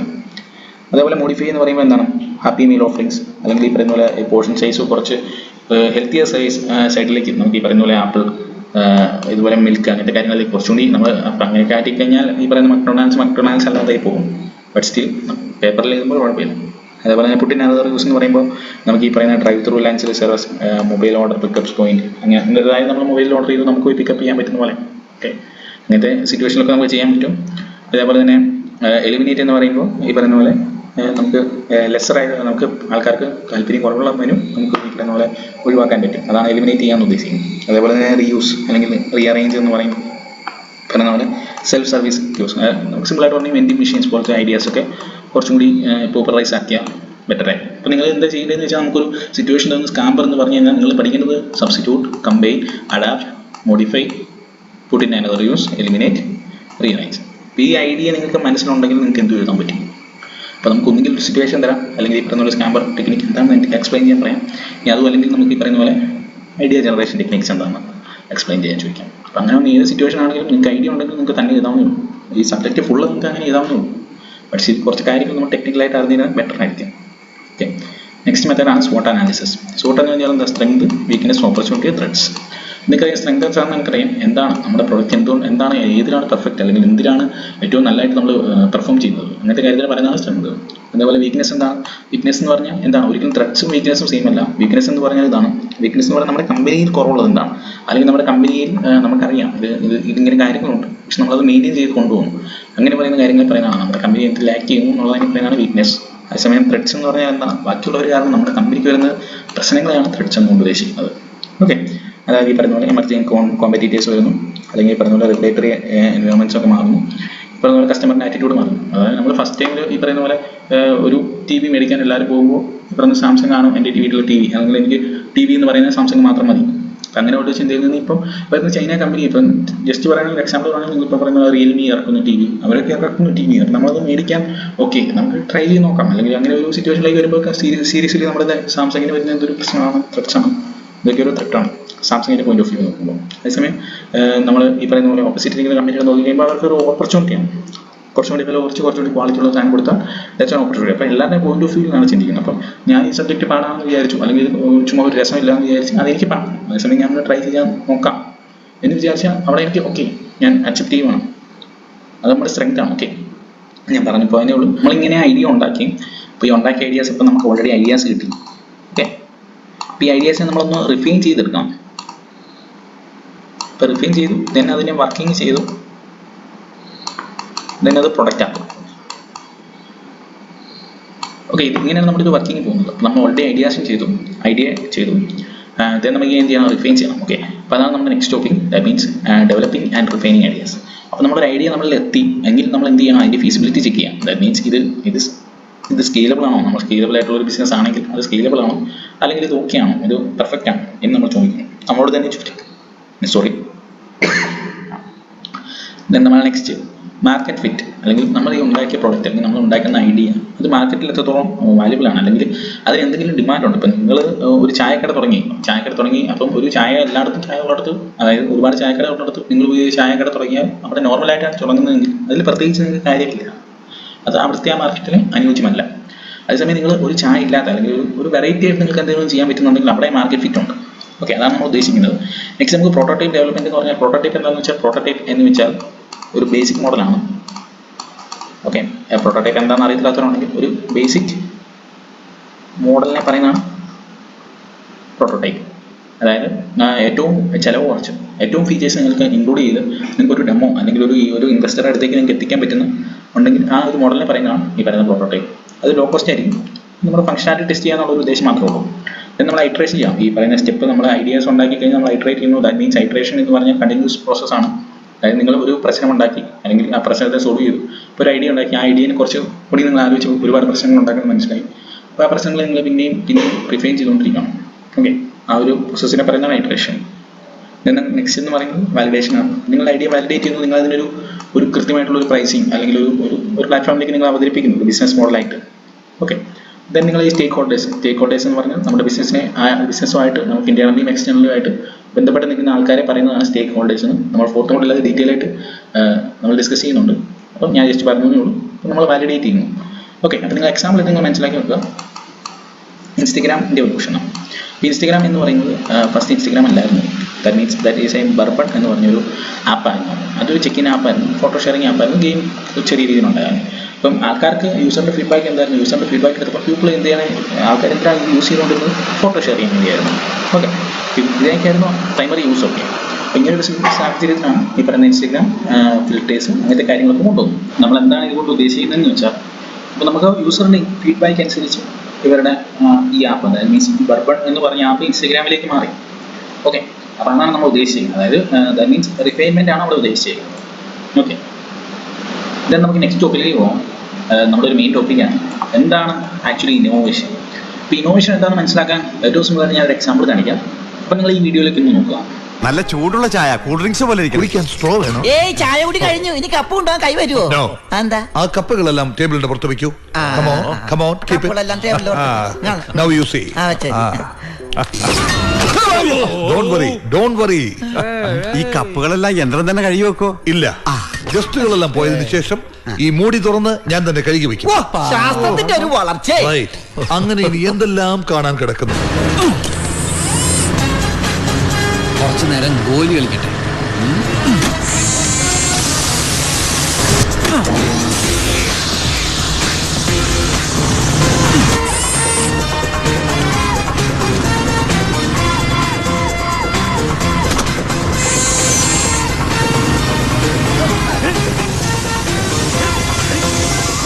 അപ്പോൾ നിങ്ങൾക്ക് എന്താണ് ഇതെന്ന് മനസ്സിലായത്? അപ്പം ഫസ്റ്റത്തെ വീഡിയോ ആണോ അതോ സെക്കൻഡത്തെ വീഡിയോ ആണോ നിങ്ങൾക്ക് ഒരു ഇന്നോവേഷൻ ആയിട്ട് തോന്നുന്നത്? തീർച്ചയായിട്ടും പറയാം സെക്കൻഡ് കാണിച്ച വീഡിയോ തന്നെയാണ്. അപ്പോൾ നിങ്ങൾക്ക് അത് മനസ്സിലായി അതെന്താണ്. അതായത് പുതിയൊരു കാര്യം പുതിയതുള്ളതിലേക്കോ അല്ലെങ്കിൽ ഉള്ള ഒരു കാര്യത്തിലേക്ക് നിങ്ങൾക്ക് ഇമ്പ്രൂവ് ചെയ്യാൻ പറ്റുന്നുണ്ടെങ്കിൽ അതിനെ പറയുന്നതാണ് തീർച്ചയായിട്ടും ഇന്നോവേഷൻ. അപ്പോൾ ആ സിമ്പിൾ ആയിട്ടുള്ള ഒരു ഇന്നോവേഷനാണ് നമ്മളിവിടെ കാണിച്ചത്. ഇത് നിങ്ങൾക്ക് മനസ്സിലായി ഇതൊരു ഇന്നോവേഷൻ അല്ല, അതേസമയം ഇതൊരു ഇന്നോവേഷനാണ്. ഓക്കെ, അപ്പോൾ നമുക്ക് ആ ഡെഫിനിഷനിലേക്ക് വരാം. ഡെഫിനിഷൻ എന്താണ്? Innovation refers to the process of translating an idea or invention into a product service or a method. സിമ്പിളായിട്ട് പറയുകയാണെങ്കിൽ ഇന്നോവേഷൻ ഇസ് എ മെത്തേഡ് അല്ലെങ്കിൽ is a process of translating പുതിയ ഐഡിയാസ് ഉണ്ടാക്കുക. അതായത് പുതിയ ഐഡിയാസ് ഉണ്ടാക്കുക, അല്ലെങ്കിൽ എന്തെങ്കിലും സമൂഹത്തിലോ അല്ലെങ്കിൽ നമ്മുടെ ജീവിതത്തിലുള്ള ഒരു പ്രശ്നത്തെ സോൾവ് ചെയ്യുക, അല്ലെങ്കിൽ പുതിയൊരു മെത്തേഡ് ഉണ്ടാക്കുക, പുതിയൊരു രീതിയിലേക്ക് നമുക്ക് കാര്യങ്ങൾ എത്തിക്കാൻ പറ്റും. ഓക്കെ, അത് ചുമ്മാ കുറച്ച് ഐഡിയാസ് ഉണ്ടാക്കുക എന്ന് മാത്രമല്ല. It's not just about creating something new, it will improving our existing solution. അപ്പോൾ പുതിയ കാര്യങ്ങൾ അത് പ്രാക്ടിക്കൽ ആയിരിക്കണം, യൂസബിൾ ആയിരിക്കണം. ഓക്കെ, ഐഡിയ മനസ്സിലാക്കി വിചാരിക്കും. അതിനാണ് ഞാൻ സിമ്പിളായിട്ടുള്ള എക്സാമ്പിൾ കാണിച്ചത്. അപ്പോൾ തന്നെ ആൾക്കാർക്കെല്ലാം കത്തിക്കണം. ഐഡിയ കിട്ടിക്കഴിഞ്ഞാൽ നമുക്ക് പ്രശ്നമില്ല, നമുക്ക് ലൈഫിൽ നിന്ന് ഒരുപാട് എക്സാമ്പിൾസ് എത്തിക്കാൻ പറ്റും. 2-3 എക്സാമ്പിൾസ് ഞാൻ ഇവിടെ ലിസ്റ്റ് ചെയ്തിട്ടുണ്ട്. വാട്സപ്പ് അറിയാം, ടെസ്ല അറിയാം. ടെസ്ലയാണ് നമ്മുടെ ഇലോൺ മസ്കിൻ്റെ EV ആണ്. ഓക്കെ, EV ബേസ്ഡ് ആയിട്ടാണ്. EV ഞാൻ പറഞ്ഞു, ഇലക്ട്രിക് വെഹിക്കിൾ. ഓല, ഊബർ നമ്മൾ എന്തിനാണ് ബുക്ക് ചെയ്യാനാണ് യൂസ് ചെയ്യുന്നത്. ക്യാബ് കാര്യങ്ങളൊക്കെ യൂസ് ചെയ്യാം. പേടിഎം, ഗൂഗിൾ പേ അറിയാത്തവരായിട്ടാകില്ല. ഓക്കെ, നെക്സ്റ്റ് നമുക്ക് ഇന്നോവേഷൻ ഫ്രെയിം വർക്ക്സ് ഉണ്ട്. എന്താണ് ഇന്നോവേഷൻ ഫ്രെയിം വർക്ക്? അതിൻ്റെ ഒരു കുറച്ച് കാറ്റഗറീസ് പഠിക്കാനുണ്ട്. സിമ്പിളാണ്. Innovation framework or innovation management framework is a structured design ആണ് to guide the entire process of innovation within a company. അതായത് നമ്മൾ എങ്ങനെയാണ് ഇന്നോവേഷൻ, അതായത് അതിൻ്റെ മെത്തഡോളജീസ്, അല്ലെങ്കിൽ അതെങ്ങനെയാണ് ഡെവലപ്പ് ചെയ്യുന്നത്, അല്ലെങ്കിൽ എങ്ങനെയാണ് നമ്മൾ ഇവാലുവേറ്റ് ചെയ്യുന്നത്, അല്ലെങ്കിൽ പുതിയ ഐഡിയാസിനെ നമ്മൾ ഏതൊക്കെ തരത്തിൽ നമുക്ക് ക്ലാസിഫൈ ചെയ്യാൻ പറ്റും, ഇങ്ങനത്തെ കാര്യങ്ങളെ പറയുന്നതാണ്. അതായത് ഒരു ഓർഗനൈസേഷൻ്റെ ഓവറോൾ ഉള്ള ഒരു സ്ട്രാറ്റജിക് ആയിട്ടുള്ള ഒബ്ജക്റ്റീവ്സിനെ നമ്മൾ റെപ്രസെൻറ്റ് ചെയ്യുന്ന ഒരു മെത്തേഡിനെയാണ് ഇന്നോവേഷൻ ഫ്രെയിം വർക്ക് എന്ന് പറയുന്നത്. സിമ്പിളാണ്, ഇനിയും മനസ്സിലാകത്തില്ല, അത് ഒന്നും പേടിക്കണ്ട. നമുക്ക് ഐഡിയസിലേക്ക് വരുമ്പോൾ നിങ്ങൾക്ക് പെട്ടെന്ന് കത്തും, ഒരു പ്രശ്നമല്ല. ഓക്കെ, അപ്പം ഇതൊരു ബ്ലൂ പ്രിൻ്റ് ആണ്. ഓക്കെ, എങ്ങനെയാണ് ഒരു കമ്പനി അപ്രോച്ച് ചെയ്യുന്നത്, ഇന്നോവേഷനെ എങ്ങനെയാണ് ഒരു കമ്പനി അപ്രോച്ച് ചെയ്യുന്നത്, ഞാൻ അപ്രോച്ച് ചെയ്യുന്ന പോലെ ആയിരിക്കില്ല വേറെ കമ്പനി അപ്രോച്ച് ചെയ്യുന്നത്. ഓക്കെ, ഇപ്പോൾ സിമ്പിളാണ്. നമുക്ക് ഇതിലേക്ക് കമ്പോണൻസ് ഒന്ന് വരാം. അതായത് ഈ ഇന്നോവേഷൻ ഫ്രെയിം വർക്കിലെ കമ്പോണൻസ് പറയാം. ദാറ്റ് മീൻസ് അത് സ്ട്രാറ്റജി ഉണ്ടാവും, കമ്പനിക്ക് ഒരു സ്ട്രാറ്റജി ഉണ്ടാവും, വിഷൻ ഉണ്ടാവും, അല്ലെങ്കിൽ കമ്പനിക്ക് ഒരു മിഷൻ ഉണ്ടാവും. മിഷൻ ഉണ്ട്. നിങ്ങൾക്ക് കോളേജിലൊക്കെ ഈ മിഷനൊക്കെ ഉണ്ടാവും. അതായത് അതായത് നമ്മുടെ കോളേജ് എങ്ങനെയാണ് നമ്മുടെ കോളേജിനെ തന്നെ കാണുന്നത് എന്താണ് ഉദ്ദേശിക്കുന്നത്. നമ്മുടെ പ്രോസസ്സ് ഉണ്ടാകും, നമ്മുടെ മെത്തേഡോളജി, നമ്മൾ എങ്ങനെയാണ് നമ്മുടെ കമ്പനി വർക്ക് ചെയ്യുന്നത്, അല്ലെങ്കിൽ കമ്പനിയുടെ ഒരു കോർ വാല്യൂസ് എന്തൊക്കെയാണ്. ഓക്കെ, ലീഡർഷിപ്പ് കാര്യങ്ങളുണ്ടാവും. ഇതൊക്കെയാണ് നമ്മൾ ഈ കമ്പോണൻസ് ആയിട്ട് പറയുന്നത്. നമുക്ക് ഈ ക്വസ്റ്റ്യൻ വരുന്നത് ഇവിടെ നിന്നാണ്. ഓക്കെ, ഇതൊരു എസ്എ ക്വസ്റ്റ്യൻ ആണ്. അതായത് types of innovation frame work എന്താണ്, അതായത് നമ്മൾ ഈ പറയുന്നത് ഇന്നോവേഷൻ എന്താ എന്ന് പറയുന്നത്, ഇന്നോവേഷൻ ഫ്രെയിം വർക്ക് എന്താണെന്ന് നമ്മൾ പറഞ്ഞു. ഇനി ഇതിൻ്റെ ടൈപ്സ് ആണ് പറയുന്നത്. അപ്പോൾ നമുക്കൊരു 4 ടൈപ്പ് 5 ടൈപ്പ് ഉണ്ട്. നമുക്ക് ആ ഒരു ടൈപ്പ് അങ്ങ് പഠിച്ചാൽ നമുക്ക് ആ പ്രശ്നം തീരും. ഓക്കെ, നമുക്ക് നോക്കാം. ഫസ്റ്റ് വൺ ആണ് ഇൻക്രിമെൻ്റൽ ഇന്നോവേഷൻ. എക്സാമ്പിളിൽ കൂടി മനസ്സിലാക്കാം. അതായത് ഓരോ ഐഫോൺ മോഡൽ ഇറങ്ങുമ്പോഴും അവിടെ നടക്കുന്ന ഇന്നോവേഷൻ്റെ പേരാണ് ഇൻക്രിമെൻ്റൽ ഇന്നോവേഷൻ. സിമ്പിളായിട്ട് നിങ്ങൾ ആലോചിക്കാം. അപ്പോൾ നമ്മൾ കഴിഞ്ഞ മുമ്പിലത്തെ കൊല്ലം iPhone 15 ഇറങ്ങി, ഈ കൊല്ലം 16 ഇറങ്ങി, ഇനി അടുത്തതായിട്ട് ഇറങ്ങാൻ പോകുന്നത് 17 ഇറങ്ങും. ഓക്കെ, ഈ ഓരോ ഐഫോണിലും നടക്കുന്നത് എന്താണ്? ചെറിയ മാറ്റങ്ങളാണ്. Okay, that means iPhone series updates. അതായത് ഓരോ ഐഫോൺ മോഡലും അവരുടെ ക്യാമറ ഇമ്പ്രൂവ് ചെയ്യും, പ്രോസസ്സറിൻ്റെ സ്പീഡ് ഇമ്പ്രൂവ് ചെയ്യും, ബാറ്ററി ഇമ്പ്രൂവ് ചെയ്യും, അല്ലെങ്കിൽ പുതിയ ഫീച്ചേഴ്സ് കൊണ്ടുവരും. പക്ഷേ ഒരു മൊബൈൽ ഫോൺ എന്തിനാണ് യൂസ് ചെയ്യുന്നത്? അതിൻ്റെ കോർ വാല്യൂ എന്താണ്? അത് ഫോൺ വിളിക്കുക, അല്ലെങ്കിൽ ബ്രൗസിങ് ചെയ്യുക, ഫോട്ടോ എടുക്കുക. ജസ്റ്റ് ബേസിക് ആയിട്ടുള്ള ഐഡിയാസ് എപ്പോഴും അവിടെ തന്നെ ഫിക്സ്ഡ് ആയിരിക്കും. അതിൽ നടക്കുന്ന ചെറിയ ഇമ്പ്രൂവ്മെൻറ്റ്സ് ആയിരിക്കും. അപ്പോൾ ഇതേപോലെ തന്നെയാണ് ഒരു ഓട്ടോമൊബൈൽ ഇൻഡസ്ട്രിയിലേക്ക് നോക്കിയാൽ അവിടെ നമുക്ക് ക്യാമറ കൊണ്ടുവരുന്നു, ഓട്ടോമാറ്റിക് ആയിട്ടുള്ള ബ്രേക്കിംഗ് സംവിധാനം കൊണ്ടുപോകും, ഓട്ടോമാറ്റിക് വെഹിക്കിൾ തന്നെ നോക്കും.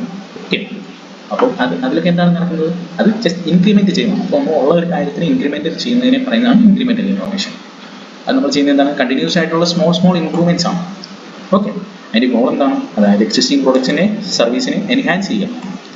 ഓക്കെ, അത് അതിൻ്റെ 2 എക്സാമ്പിൾ നമ്മൾ പറഞ്ഞു. നിങ്ങൾക്ക് നോക്കിക്കഴിഞ്ഞാൽ ഒരുപാട് എക്സാമ്പിൾസ് കിട്ടും. ഓക്കെ, അപ്പോൾ അതായത് നിങ്ങൾക്ക് പറയാനാണെങ്കിൽ നിങ്ങൾക്ക് ജിയോയുടെ കാര്യങ്ങളൊക്കെ പറയാം. ജിയോ ഓൾറെഡി നമ്മൾ ഇവിടെ നമ്മുടെ എയർടെൽ, BSNL ഉണ്ട്, അങ്ങനെ പല സിറ്റുവേഷൻസ് ഉണ്ടായിരുന്നു, പല പ്രൊവൈഡേഴ്സ് ഉണ്ടായിരുന്നു, സർവീസ് പ്രൊവൈഡേഴ്സ് ഉണ്ട്. പക്ഷെ അവരിൽ നിന്ന് കുറച്ചും കൂടി എഫക്റ്റീവായിട്ട് ചിന്തിച്ചു. അതൊരു ഇൻക്രിമെൻ്റൽ മെത്തേഡാണ്. ഓക്കെ, നെക്സ്റ്റിലേക്ക് പോകാം. Disruptive innovation. സ്പെല്ലിംഗ് ഒന്ന് നോട്ട് ചെയ്യണം, കാര്യം നമുക്ക് എഴുതുമ്പോൾ കിട്ടത്തില്ല. അപ്പം അതെന്താണ്? അതായത് അത് റാഡിക്കലായിട്ടുള്ള ചേഞ്ചസ് ആണ്. Redefine marketing.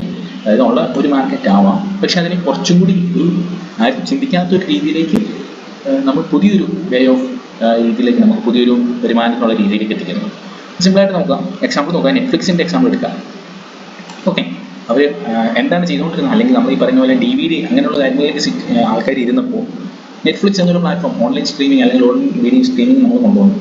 അപ്പോൾ അതൊരു പുതിയ മാർക്കറ്റാണ്. പക്ഷെ എന്നാൽ അത് ഓൾറെഡി ഇവർ സിനിമ കണ്ടുകൊണ്ടിരുന്നതാണ്, അതറിയാം. പക്ഷെ അത് ഒരു പുതിയ മാർക്കറ്റ് അവർ ഓപ്പൺ ചെയ്യും. അതേ പറയുന്നതാണ് ഡിസ്റപ്റ്റീവ് ഇന്നോവേഷൻ. സിമ്പിളായിട്ട് മനസ്സിലാകുന്ന ഒരു എക്സാമ്പിൾ പറയാം. ബൈജൂസിൻ്റെ കാര്യം എടുക്കാം. നമ്മൾ ഓൾറെഡി എല്ലാവരും പഠിച്ചുകൊണ്ടിരുന്നതാണ്. നമ്മൾ സ്കൂളിൽ പോകുന്നുണ്ട്. നമ്മൾ ജനിച്ചപ്പോൾ തൊട്ടേ സ്കൂളിൽ പോയിക്കൊണ്ടിരിക്കുകയാണ്. നമ്മൾ നേഴ്സറി പോകുന്നു, അല്ലെങ്കിൽ ഈ പറഞ്ഞ LKG UKG +1 +2 ഒക്കെ നമ്മൾ BTech വരെ എത്തി. ഓക്കെ, അപ്പം ഈ പറയുന്ന പോലെ ഇപ്പോൾ നമ്മൾ ഇന്ത്യയിൽ എപ്പോഴും എഡ്യൂക്കേഷൻ സിസ്റ്റത്തിന് ഒരു വലിയ വില കൊടുക്കുന്നുണ്ട്. അപ്പം അങ്ങനെയുള്ള കൊടുത്തുകൊണ്ടിരിക്കുന്ന സ്ഥലത്തേക്ക് ബൈജൂസ് അവരുടെ ആപ്പുമായിട്ടുണ്ട്. എന്താണ്? Online teaching. നമ്മൾ അവർ പുതിയൊരു കാര്യമാണ് അവതരിപ്പിച്ചത്, എന്നാൽ അതൊരു പുതിയ കാര്യമാണോ? കോർ പാരിലേക്ക് പോകുമ്പോൾ അല്ല. അങ്ങനത്തെ കാര്യങ്ങൾ പറയുന്നതാണ് disruptive innovation. Okay, example note ചെയ്യാം, എക്സാമ്പിൾ വഴി പഠിക്കാൻ നോക്കുക മാക്സിമം. അപ്പോൾ നിങ്ങൾക്ക് കാര്യങ്ങൾ കൂടുതൽ നിങ്ങൾക്ക് കിട്ടും. ഓക്കെ, അപ്പോൾ അതാണ് ഡിസ്റപ്റ്റീവ് ഇന്നോവേഷൻ. കുറച്ച് എക്സാമ്പിൾസ് കൊടുത്തിട്ടുണ്ട്. ഈ പറയുന്ന ക്യാമറ ഉണ്ടായിരുന്നു. ഈ ക്യാമറ നമ്മൾ മൊബൈലിലേക്ക് ഇംപ്ലിമെൻറ്റ് ചെയ്യും. അപ്പോൾ അത് ഡിസ്റപ്റ്റീവ് ഇന്നോവേഷനായി. ഇത് നിങ്ങൾ നോക്കണ്ട. ഓക്കെ, അതേപോലെ തന്നെ ഗൂഗിൾ മാപ്പ് ഉണ്ടായിരുന്നു, അല്ലെങ്കിൽ ഒരു മാപ്പിംഗ് സിസ്റ്റം ഉണ്ടായിരുന്നു. നമ്മൾ ഗൂഗിൾ മാപ്പ് എന്ന് പറഞ്ഞ് ഒരു ആപ്പിലേക്ക് നമ്മൾ എത്തി. ഓക്കെ, ഇതേപോലെ തന്നെയാണ് ഇവിടെ പറഞ്ഞേക്കുന്നത്. ഈ പറയുന്ന ബുക്കിംഗ്സ് ഇതൊക്കെ നമ്മുടെ പുറത്തേക്കുള്ള ടിക്കറ്റ് കാര്യങ്ങളാണ്. ഓക്കെ, അതേപോലെ നമ്മൾ ടാക്സി വിളിക്കുന്ന കാര്യം നമ്മൾ ഊബറിലേക്ക് എത്തി. ഓക്കെ, നെക്സ്റ്റ് ടൈപ്പാണ് ഓപ്പൺ ഇന്നോവേഷൻ. ഓപ്പൺ ഇന്നോവേഷൻ എന്താണ്? നമ്മൾ പുറത്തുനിന്ന്, അതായത് ഒരു വൈഡ് റേഞ്ച് ഓഫ് ആൾക്കാരുടെ അടുത്ത് നിന്നും നമ്മൾ ഒപ്പീനിയൻസ് എടുക്കുക, അല്ലെങ്കിൽ അവരുടെ അടുത്ത് നിന്ന് ഐഡിയാസ് എടുക്കുക, അതിനെ പറയുന്നതാണ് ഓപ്പൺ ഇന്നോവേഷൻ. ഓപ്പൺ ആയിരിക്കും എന്ന് വെച്ചാൽ എല്ലാവർക്കും എന്ത് വേണമെങ്കിലും ചെയ്യാം. ദാറ്റ് മീൻസ് നമ്മൾ എക്സാമ്പിളായിട്ട് നമ്മൾ ആലോചിക്കുന്ന GitHub ആണ്. GitHub അറിയാവുന്നതാണ്, ഒരു ഓപ്പൺ സോഴ്സ് പ്ലാറ്റ്ഫോമാണ്. ഓക്കെ, ഓപ്പൺ സോഴ്സ് പ്ലാറ്റ്ഫോമാണ്. അപ്പോൾ അത് എന്തിനാണ് യൂസ് ചെയ്യുന്നത്? Developers around the world collaborate ചെയ്യാം. അതായത് നമ്മൾ ബേസിക്കായിട്ട് പറയുകയാണെങ്കിൽ കോഡിങ്, അല്ലെങ്കിൽ ഈ പറയുന്ന പോലെ ഓരോ ഫയൽസ് ഷെയർ ചെയ്യുക, അങ്ങനത്തെ ഐഡിയാസിലൊക്കെ ഹോസ്റ്റ് ചെയ്യുക, അങ്ങനത്തെ കാര്യങ്ങളൊക്കെ GitHub യൂസ് ചെയ്ത് ചെയ്യുമ്പോൾ കുറച്ച് പേർക്ക് നമുക്ക് കൊളാബറേറ്റ് എൻവയോൺമെൻറ്റ് എത്തിക്കാൻ പറ്റും. അതിനെ പറഞ്ഞാൽ അങ്ങനെ ചെയ്യുന്ന ഒരു ഇന്നോവേഷൻ ടൈപ്പിനെ പറഞ്ഞാൽ ഓപ്പൺ ഇന്നോവേഷൻ. നെക്സ്റ്റ് ടൈപ്പാണ് ഈ പറഞ്ഞ പോലെ സസ്റ്റൈനബിൾ ഇന്നോവേഷൻ. നിങ്ങൾ ഈ നമ്പർ നോക്കണ്ട കേട്ടോ, നമ്പർ ഇട്ടപ്പോൾ മാറിപ്പോന്നാണ്. ഓക്കെ, അപ്പോൾ സസ്റ്റൈനബിൾ ഇന്നോവേഷൻ എന്ന് പറഞ്ഞാൽ നമ്മൾ ഇന്നത്തെ ആവശ്യങ്ങൾക്ക് വേണ്ടി നാളത്തെ തലമുറയെ ബുദ്ധിമുട്ടിക്കാതിരിക്കുന്നതാണ് സസ്റ്റൈനബിൾ ഡെവലപ്മെൻറ്റ് എന്നൊക്കെ പറയുന്നത്. ഇതിൽ കെമിസ്ട്രിയിൽ നിങ്ങൾ പഠിച്ചിട്ടുണ്ട് സസ്റ്റൈനബിൾ ഡെവലപ്മെൻറ്റ് ഗോൾസ്. സിമ്പിളായിട്ട് ഐഡിയ നിങ്ങൾക്ക് അറിയാം. അപ്പോൾ നമ്മൾ പറയുമ്പോൾ നമ്മുടെ ഈ ഒരു പോയിന്റ് ഓഫ് വ്യൂ വരുമ്പോൾ നമ്മൾ പറയുന്ന പോലെ നമ്മൾ മാക്സിമം യൂട്ടിലൈസേഷൻ ആണ്. പക്ഷേ നമ്മൾ യൂട്ടിലൈസ് ചെയ്യുന്ന കാര്യങ്ങൾ വേറൊരാൾക്കും ഒരു പ്രശ്നം ഉണ്ടാക്കാനില്ല. സിമ്പിൾ ഐഡിയ ആണ്. നിങ്ങൾ ടെസ്ലയുടെ എക്സാമ്പിൾ എടുക്കുക, ഇനി അതല്ല സോളാർ സ്ട്രീറ്റ് ലൈറ്റ്, അങ്ങനത്തെ കാര്യങ്ങൾ എടുക്കാം. നമ്മൾ ഈ പറയുന്ന പോലെ നമ്മളെ ലൈറ്റ് നമ്മൾ യൂസ് ചെയ്യുന്നു, പക്ഷെ നമ്മൾ ഇലക്ട്രിസിറ്റി അല്ല യൂസ് ചെയ്യുന്നത്. നമ്മൾ അവിടെ മാക്സിമം എനർജി സേവ് ചെയ്യുകയാണ് ചെയ്യുന്നത്, പക്ഷേ നമ്മുടെ കാര്യങ്ങളൊക്കെ നടക്കുന്നു. ഓക്കെ, അതാണ് സസ്റ്റൈനബിൾ ഇന്നോവേഷൻ. അതേപോലെ റാഡിക്കൽ ഇന്നോവേഷൻ എന്താണ്? എക്സാമ്പിളായിട്ട് നിങ്ങൾ ആലോചിക്കുക ഇന്റർനെറ്റ്. ഇപ്പോൾ ഇന്റർനെറ്റ് എന്ന് പറഞ്ഞാൽ ഒരു പുതിയ entirely new technologies for business model. അതായത് നമ്മൾ പുതിയൊരു കാര്യത്തെ, അതായത് ഒട്ടും നമുക്ക് അറിവില്ലാത്തൊരു പുതിയൊരു കാര്യത്തെ നമ്മൾ തുടങ്ങുന്നു, അല്ലെങ്കിൽ ഈ പറയുന്ന പോലെ ഇന്നോവേറ്റ് ചെയ്യുന്നു, അല്ലെങ്കിൽ കൊണ്ടുവരുന്നു. അതിനെ പറയുന്നതാണ് റാഡിക്കൽ ഇന്നോവേഷൻ. എക്സാമ്പിളായിട്ട് ഇന്റർനെറ്റ് ആലോചിക്കുക. ഇന്റർനെറ്റ് ഇല്ലാത്തപ്പോൾ ഈ പറയുന്ന പോലെ നമ്മൾ ചെയ്യുന്ന ഒരു കാര്യങ്ങൾ, നിങ്ങൾ ഈ യൂട്യൂബിൽ ഈ വീഡിയോ കാണുന്നത് പോലും നമുക്കതൊരു ഈ ഇന്റർനെറ്റ് എന്ന് പറയുന്ന റാഡിക്കൽ ഇന്നോവേഷൻ്റെ ഭാഗമാണ്. ഓക്കെ, അപ്പോൾ നമുക്ക് എൻ്റർപ്രണർ എന്താണ്, ഈ ഓണ്ടർപ്രണർ എന്താണെന്ന് നമുക്ക് പറയാം. ഈ ഓണ്ടർപ്രണർ എന്ന് പറഞ്ഞാൽ ഈ ചെയ്യുന്ന കാര്യങ്ങൾ, ഈ കാര്യങ്ങളൊക്കെ നമ്മൾ പറഞ്ഞ ഈ കാര്യങ്ങളൊക്കെ ചെയ്യുന്ന ഒരാളെ പറയുന്നതാണ് ഓണ്ടർപ്രണർ, സിമ്പിളായിട്ട് പറയുകയാണെങ്കിൽ. ഓക്കെ, ഡെഫിനേഷനിലേക്ക് പോയി കഴിഞ്ഞാൽ entrepreneur is someone who identifies a problem or a need, develops a solution, and takes the initiative to create and manage a venture to deliver the solution. അതായത് സിമ്പിളാണ്, ഒരു പ്രോബ്ലം ഉണ്ടായിരുന്നു, അതിന് നമ്മൾ ഒരു സൊല്യൂഷൻ ഉണ്ടാക്കി ഇത് ചെയ്യുന്ന ആളെ പറയുന്നതാണ് ഓണ്ടർപ്രണർ.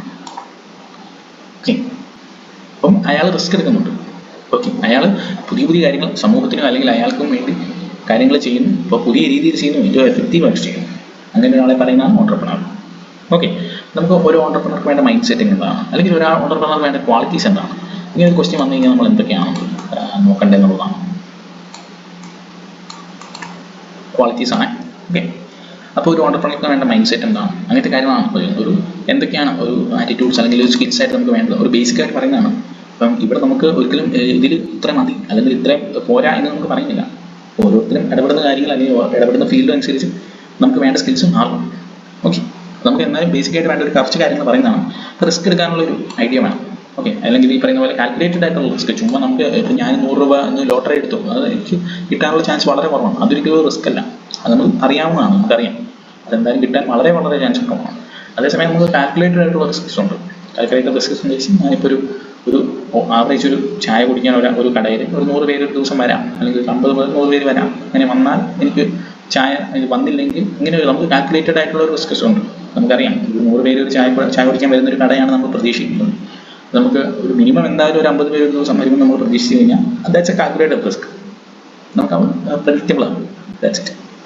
ഓക്കെ, അതുപോലെ തന്നെ ഓപ്പർച്യൂണിറ്റീസ് എപ്പോഴും ഐഡൻറ്റിഫൈ ചെയ്യുന്ന ഒന്നാണ് റിസൈലൻസ് എന്താണെന്ന് വെച്ചാൽ ഈ പറഞ്ഞ തോൽവിയിൽ നിന്നും ഒരിക്കലും നമ്മൾ തോൽവി പിന്മാറുന്നവരല്ല.